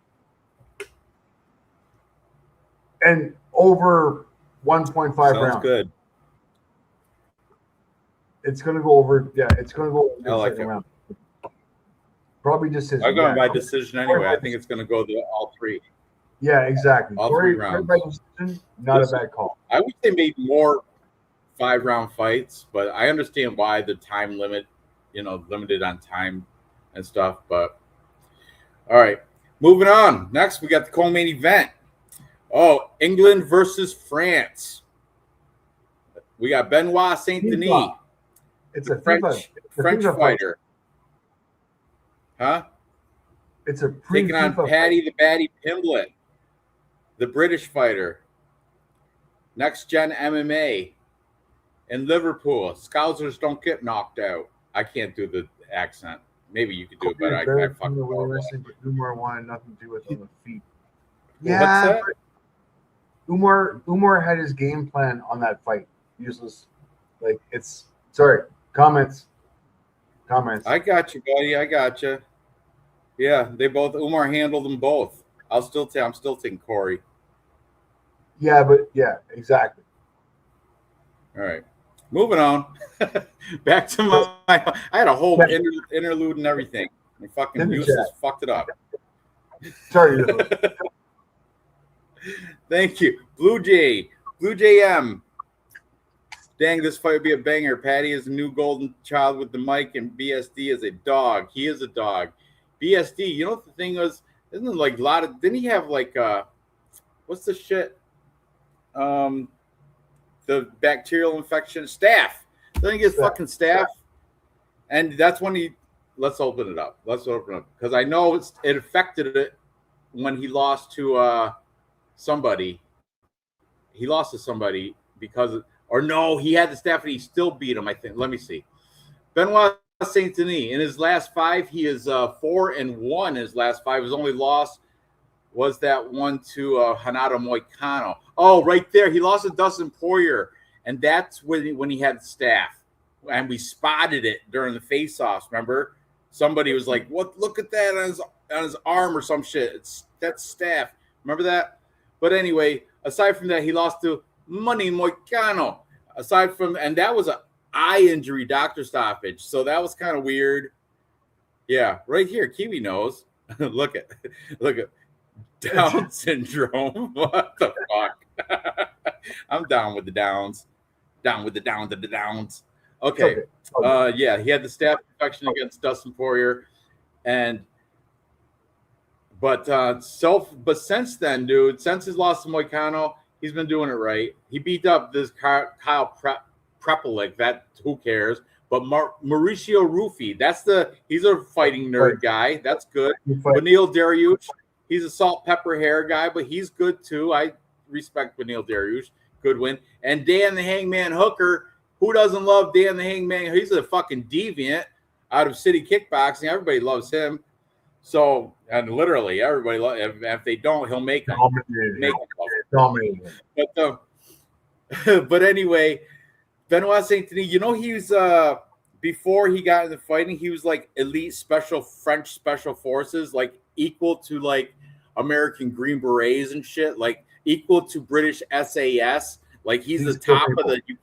You can't get a higher special forces rank than what Benoit Saint Denis is, which is nuts to me.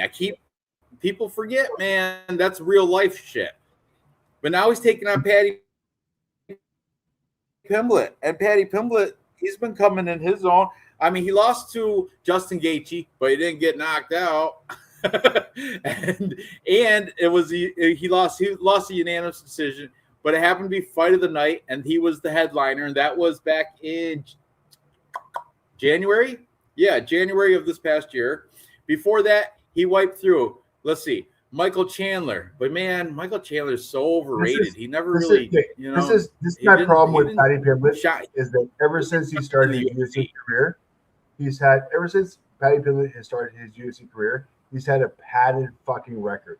He's had like fights that have been handed to him this whole fucking career, which drives me nuts because he's not a bad fighter. We're gonna go through a couple of them. But okay, against Michael Chandler though, performance of the night, that was a great win. But it's Michael Chandler. Before that, he beat up Bobby Green with a triangle choke round 1. Performance of the night again with that record. He beat up an old ass. This is where you talk about the padding. Tony Ferguson, an old ass crazy Tony Ferguson. Well, he's always been crazy, but this is an old and crazy Tony Ferguson. Okay, the Jared Gordon, that was a robbery. Jared Gordon beat him up. That was everybody in the world that watched that fight, except for Dev the Dude or MMA Jesus. Everybody else in the world, except for MMA Jesus, thought that Jared Gordon won that fight. He beat Jordan Levitt. I mean, come on, that guy.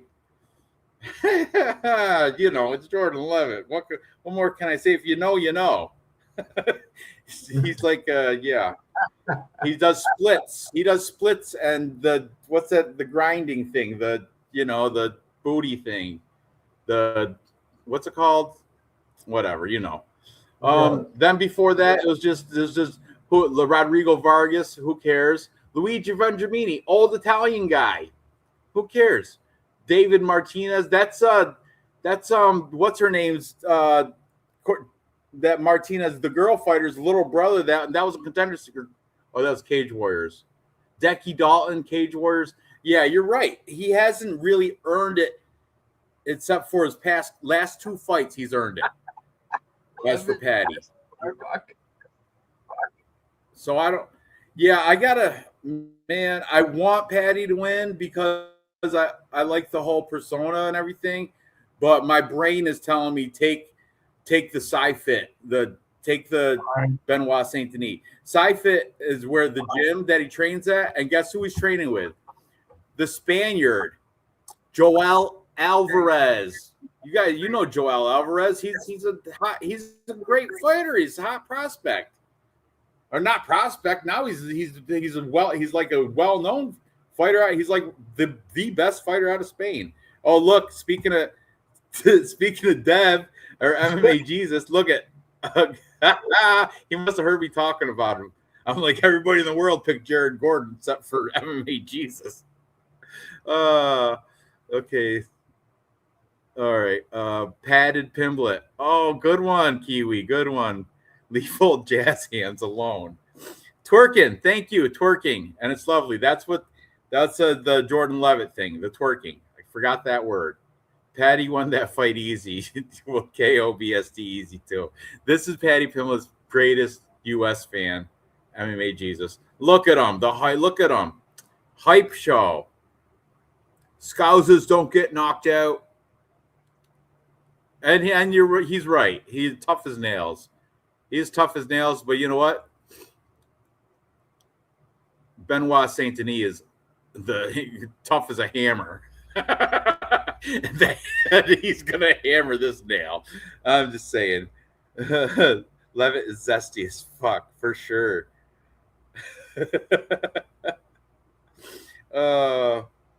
Look at the stoicism of Benoit Saint. He don't play games. He's not. He's coming in and getting it done, making bets right now. I really hope Patty loses here. Look at that. No trace of staph infection. I don't know. He's wearing the French flag. Last time we saw it, right, it was clear on his shoulder. I think Real Fight Picks pointed it out. Somebody did. And they were like, "What the fuck is that?" That was pretty non-confrontational and everything. You know why? Because BSD is all business. He's not playing into this media hype shit. He could give a shit what anybody thinks. He's going out there to kick Patty's ass, and that's that. Done. Yeah, I'm taking Benoit Saint Denis. What do you got, Dave? BSD kills people for a living. He knows because he might have a death record. Like he might have had killed people. He might have a death record. Like he might have killed people as a special forces guy. Oh, he's definitely look at his. I can see it in his eyes. Patty ain't killed. Patty kills pizza after weigh-ins. Different levels of fucking fighting, and I think. I mean, I'm not crazy about the odds on it. Let's be honest. It's only like Kiwi fucking too much. He cuts right to the gut. He kills worse than BSD does. Fucking Kiwi, unreal. Oh, that's why you got to watch this live. Otherwise, it's gonna copyright infringed, and they're gonna take it, ban it. I gotta trim the shit out of it. If you don't watch it live, you might not watch it at all because I don't clean it. It never makes the next day. Unedited, raw. It's raw dog. It's more raw dog than Brandon Royval. Tell you what. Just lining up killing child soldiers in Africa. Point being, I think BSD has killed people before. I think he is a murder rap. Being French Special Forces against like Patty, who is like an eating challenge kind of guy. I'm sorry. I appreciate and I appreciate Patty's ground game, the way that he's been wrestling, the way that he is elite. He is like top. I'm not fucking fading Patty at all. I give him all the respect whatsoever. I just give BSD a little bit more. That's all it is. Yeah, I agree with you. I don't hate on Patty. I like him. No, he's good. He's fucking phenomenal. He's got a great ground game. For real. He worked on his shit. Like he's fucking doing way better. But man, you're going against a killer. Like a legit fucking killer. And I might even do like little British. You can do a little British. Clear it up real quick. Strike time per minute, 5.62 versus 5.49, even. Strike absorbed, 4.09 versus 3.9, even. On the ground, takedown average, 4.19. BSD is comfortable on the ground. I mean, I get it. Patty's good, but the history is like BSD is comfortable on the ground. Takedown accuracy, 35 versus 21. Defense, 72 versus 44. Submission average. I mean, he wins on the ground. He wins on the feet. I get it. Patty, you're doing phenomenal, but I just think BSD's a killer. I just think he's a killer. Yeah. And also Patty's slick with the jiu-jitsu too, so it's super slick. It really could go either, but BSD is a killer. I don't care if it's little kids in Africa or whatever. He's killed. I can see it in his eyes. Total SS. Is that a German Nazi thing? I hope not. But I still might throw Patty into like an all British parlay. Like him, Lonier Kavanaugh, and Luke Riley. That'd be a good 3-legger, like with the British, like put the not British, but Great Britain. You can, because they're from, where they Welsh. I don't even know. Fucking whatever. Stop, Dick. No.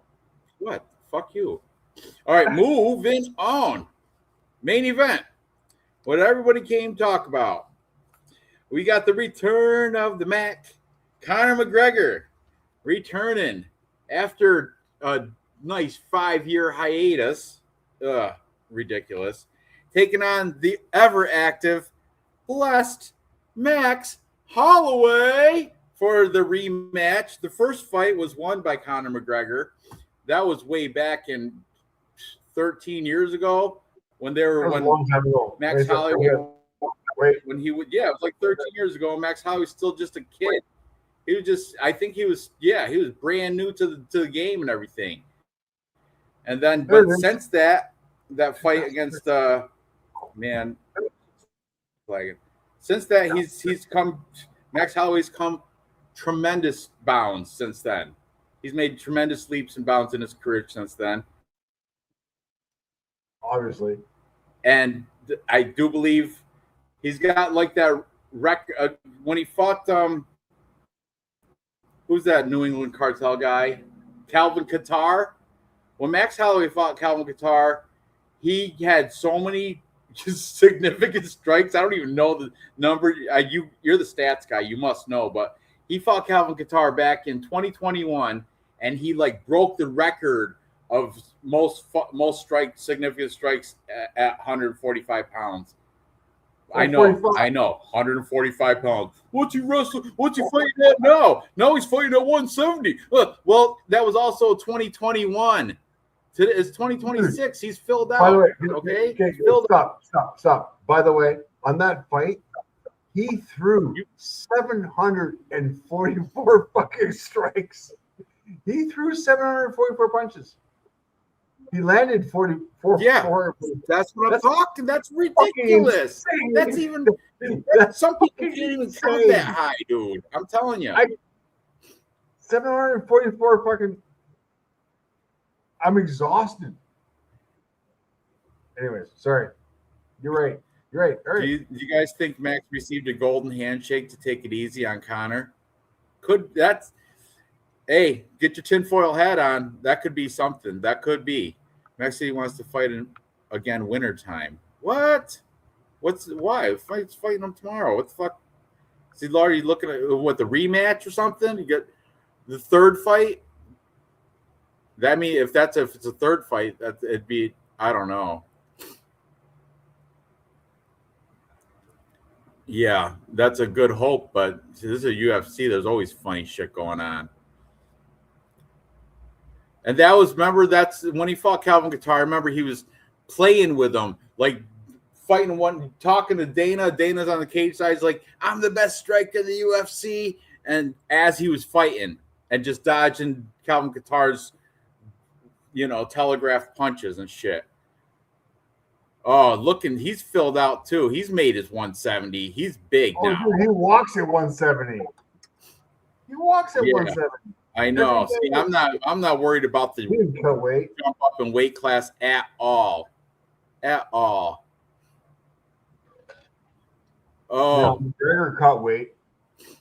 I don't know if McGregor is going to take a rubber match though. I didn't surprise he even taking this match because he's been out for how long now?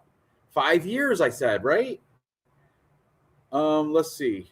His last fight was lost in 2021, July 10th. He by a broken arm to Dustin Poirier, or broken ankle. I remember that. Look at him now. What a pompous fuck. And look, he takes time to he's taking slow ass time. Watch. He even puts his shoes on and ties them. They can wait for me. Because he's short. Because he's short. The audacity. The girl behind Joe Rogan, I love her. What?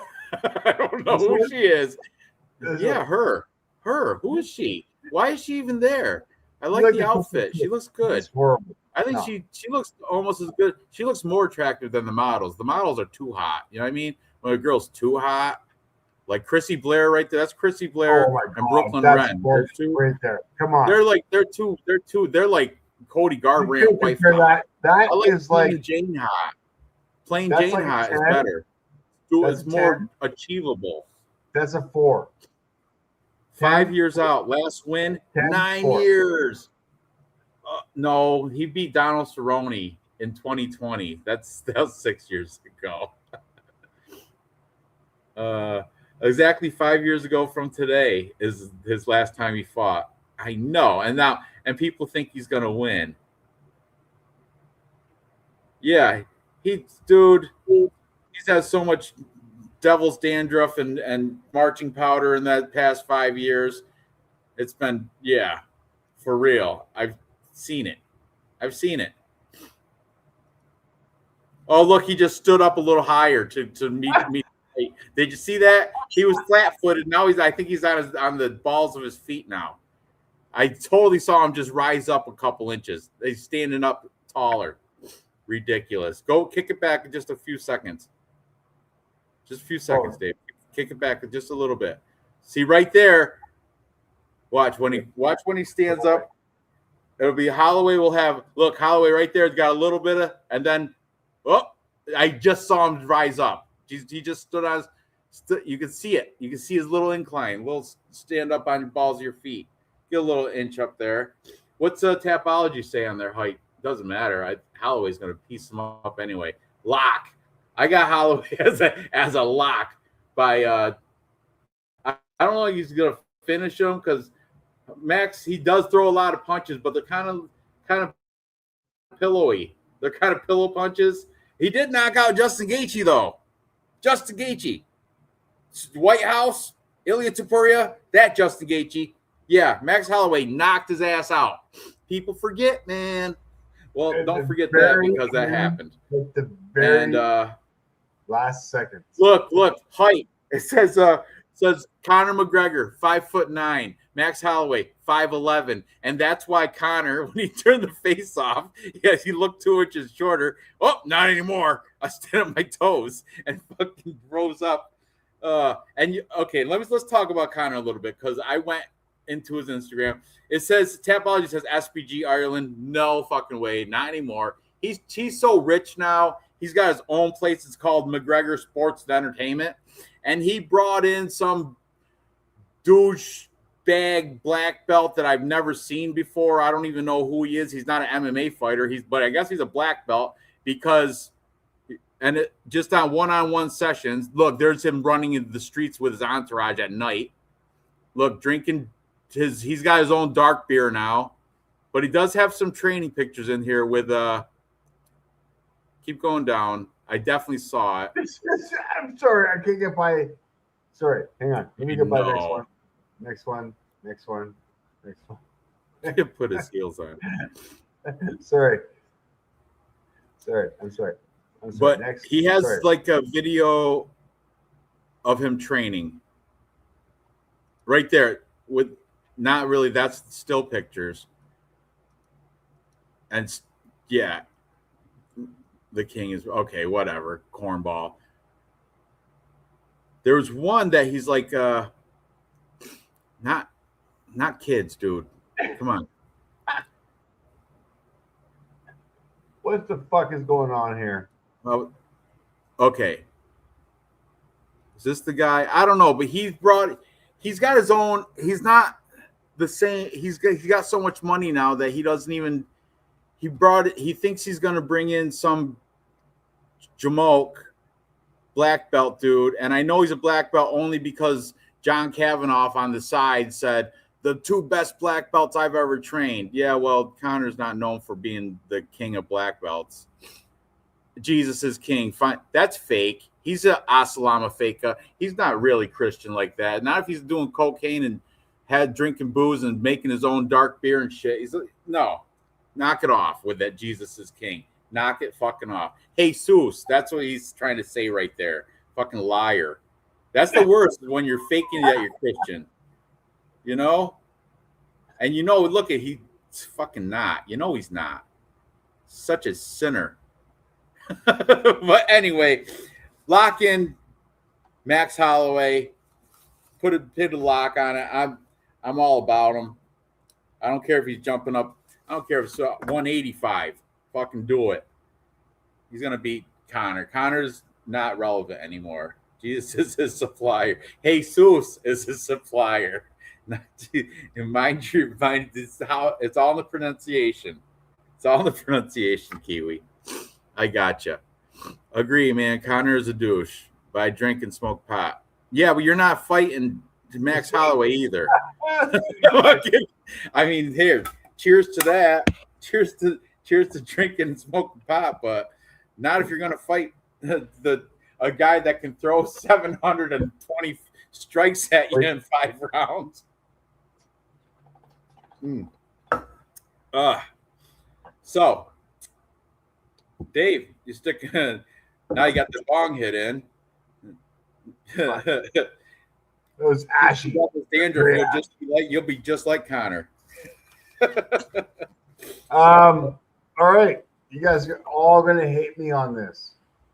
All of you gonna hate me. I love it already, Dave. I love it. Before you even say it, I love it. Go ahead. There's a few things I don't like. Max fights at 145, 155. This fight is 170 pounds. 170 pounds. Max walked into this right now, did not cut weight. Maybe had to look cut. At the hickeys. Suction cup, I think, right on his fucking neck. Really, on his neck. My turn. Max did not have to cut weight for this. Connor actually fucking had to cut weight for this. He is the shorter fighter. He is okay. We're talking Max fights at 155. Best case. So he's 15 pounds. 15 pounds out of his weight class, which is too much. It's too much. It's too much of a gap. You know what? And the worst thing is that he has a built-in excuse. If he loses this fight, it's because, you know what? It's 170 pounds. I don't fight 170. I'm going to fight back at 155, which is where he is, which is what he does. He's a cardio guy who fucking wears guys down, has pull hands, and fucking beats them up. And yes, will knock them down at 4 minutes and 59 seconds of the 5th round because of his fucking, yeah, I get it. But the power, the speed, he's not coming back to lose. He's not coming back. And Max is getting a paycheck. This is the biggest paycheck Max has ever had in his fucking life. This is a cash out fucking fight for Max. Why would Max fight at 170 as opposed to 155? Because you know what? He's getting paid large on this one. It's the biggest fight of his fucking career. Good. So you think he's not going to win it? There's no way Max fucking Holloway wins this. And I love him dearly. He's one of my favorite fighters in the world. I fucking hate Conor McGregor. Hate him. All the things about him.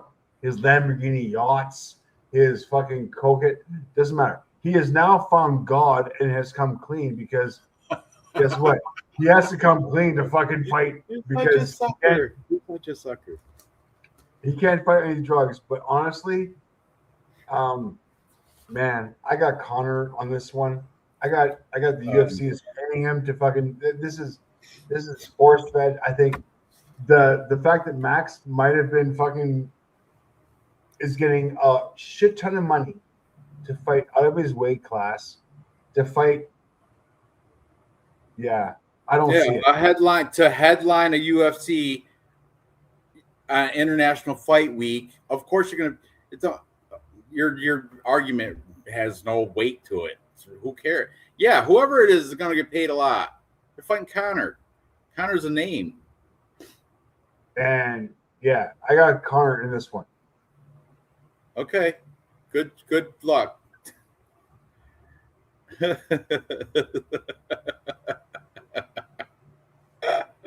Oh, awesome. All right. Okay, let's go make our it's after midnight, so it's curfew. Let's make our three-leg parlay for tomorrow. All right. So back from we agree on pretty much. There's a couple differences, but we'll go through the start in the beginning. We both think Alessandro Costa is going to beat up Cody Durden, but minus 260. I'm going to leave him out. We both like Zach Reese over Ryan Gandra, but I'm not confident with that. He's plus money though, but I'm not confident with that because I don't. Yeah, Ryan Gandra and Zach Reese. I mean, can't be confident with that. We both like Fareed Basharat, but he's minus 670 or something ridiculous. Too chalky. Can't do that one. We both like Penis. You more so than me. I love Penis. I know you do, especially Black Arubian Penis. But but I don't have that much faith in the Penis. So that one I'll put a little hashtag by it because maybe. We're both on Tracy Cortez over the Wang over Kong Wang. Wow. But the girl fights, we don't ever put them into our three-legger because they're girls. And now you're fading the Wang. All right. This one I like. Luke Riley, he was minus 300. I was going to put money on him. Now he's minus 218. I don't know why the line jumped like that, but Kai Kamaka's never been a thing for me. I never hated him, but he's just a middling guy. He's just average. I think Luke Riley might be a little bit above average. Yeah. So I'm going to take Luke Riley. I put a star by it. I like it. That might make it. We're all on. We're both on Adrian Yanez. Cody Garbrandt's washed up. His wife is too hot to train. That's what I'm saying. His wife, she's too pretty. He don't care about training. All he cares about is hitting that. Bad kids. Adrian Yanez is minus 450. Can't do it. Gable Stevenson. Why the fuck even talking about that one? Alicia Ellison. That's why. I mean, round one TKO. Gable Stevenson. Right. I like Robert Whitaker, but you're on the side of Nikita Krylov because of the whole size thing. But we have a T-shirt bet on that. So you'll owe me 2 after tomorrow. We're both on Terrence McKinney. He's minus 140. I think actually, he should be around the same. I didn't change it. Nothing. Terrence McKinney. Minus 108. It did shift a little bit. He was a bigger favorite earlier in the week. Now he's like Bobby Green's minus 112. He's in Terrence there. McKinney's minus 108. So I like that one. T-Rex. We're split on Brandon Royval and Loner Kavanaugh. I'm going to take Brandon Royval. I'm not confident with it. And I'm actually putting Loner Kavanaugh in that British 3-leg parlay. But I'm not confident with Brandon Royval. But I will take him for the sake of the show. We're both on Corey Sandhagen over Mario Batista. And he's minus 150, I think. Minus 142. So that's a possibility. We're both on Benoit Saint Denis over Paddy Pimblett. He's minus 148. So that's a possibility. And we don't do the headliner. And we're split on it anyway. You like Connor, because you're special there. And I like Max. I'm not. No, I'm not. You almost said that special. I'm not special. No, I'm not special.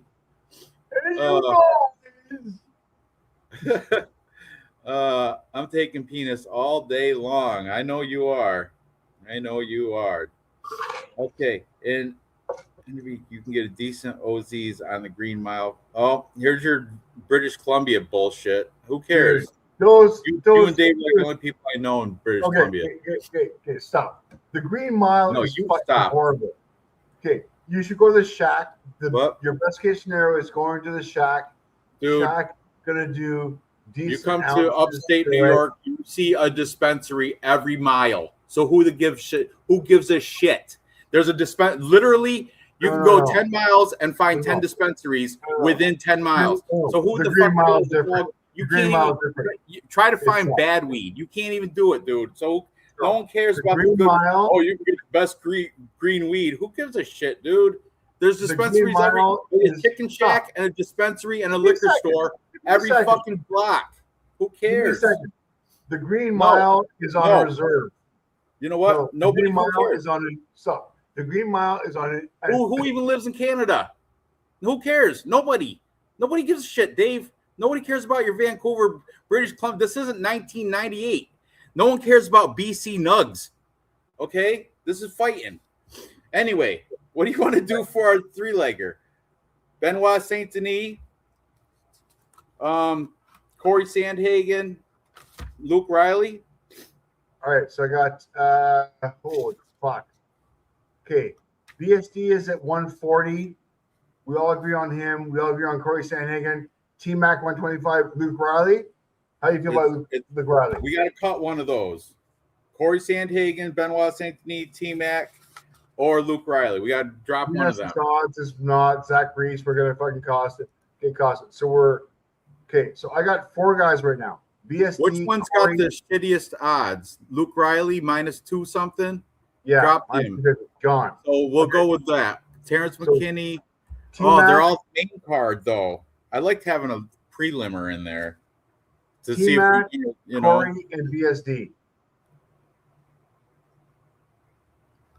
The only one I don't like is BSD and Patty. But so take out BSD and put back in Luke Riley. Do that. Because I like a prelim fight in there too in our thing. Luke Riley. There you go. Okay. So thanks for subbing, Blue Jay. 23-37. Also join our Tapology group. If you tune into the show and get first, Dave buys you a T-shirt. That's legit too. He will. So join Tapology group number 926. It's called Dave's Murderers Row or some corny shit like that. Okay? Do that. Tapology group 926. There you go. MMA Murderers Row. It's BC Dave's UFC MMA Murderers Row. Has 148 members. You can be 149, buddy. Dude, it's a good fucking group. It's like the elite top. Anyways, all right. Big parlay. T-Mac, Corey Sandhagen, Luke Riley. Okay, I gotta log in and then I'm gonna put it in copy paste.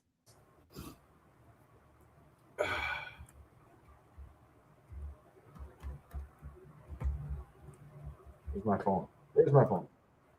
There it is. Mm-hmm. Okay, who'd you say now? Corey Sandhagen, T-Mac, and Luke Riley? Yeah, something like that. They're doing location check. What? Location verification error. What the fuck, man? Every time with this bullshit. I was logged in earlier. Now it's saying they can't locate me. Stupid. Betting sites. All right, there you go. Bet placed.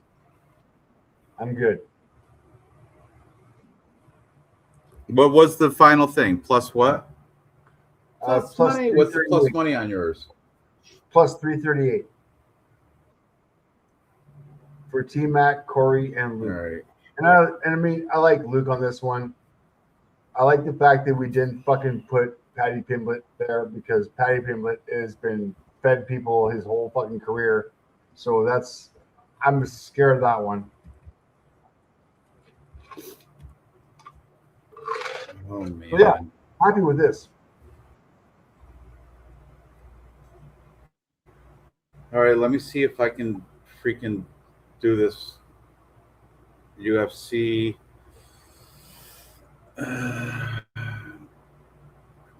Corey Sandhagen, Terrence McKinney, and who was our other one? Luke Riley. All right, there we are.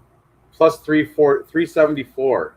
So a $20 bet will pay you back $94. Okay. You got better odds than me.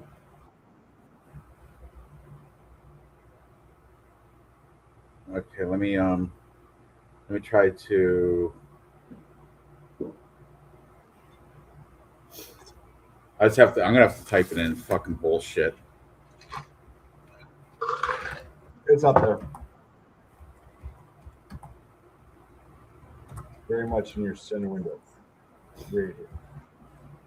McKinney, Sandhagen, Riley. Plus 374.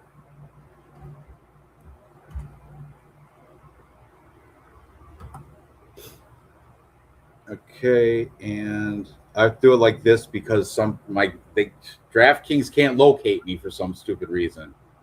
I don't got time to fuck around with it. You don't know where What is you the? are. Oh, look, there's an opt-in special bonus. Bet the fighter who has the fastest finish of the night. Terrence McKinney. Bet that for that. If you get that, fastest finish of the night will be Terrence McKinney. All right. Okay. So there it is. That's a 3-money junkie parlay, 3 legs. Terrence McKinney, Corey Sandhagen, Luke Riley, plus 374. Lock it in. Kiwi's got plus 334. But Kiwi's in Australia, New Zealand, one of them. I don't know. Back and forth with him. Who cares? I got plus 338. Not much better. Yeah. So there it is. All right. Good. Best of luck tomorrow, guys. And next week we go back to regular fight nights to settle down a little bit. I think next week Real Fight Picks says he's going to try to join us. That'll be fun. So yeah, appreciate you guys. Best of luck tomorrow, and I'll see you guys next week. Peace out. All right, homie. Best of luck.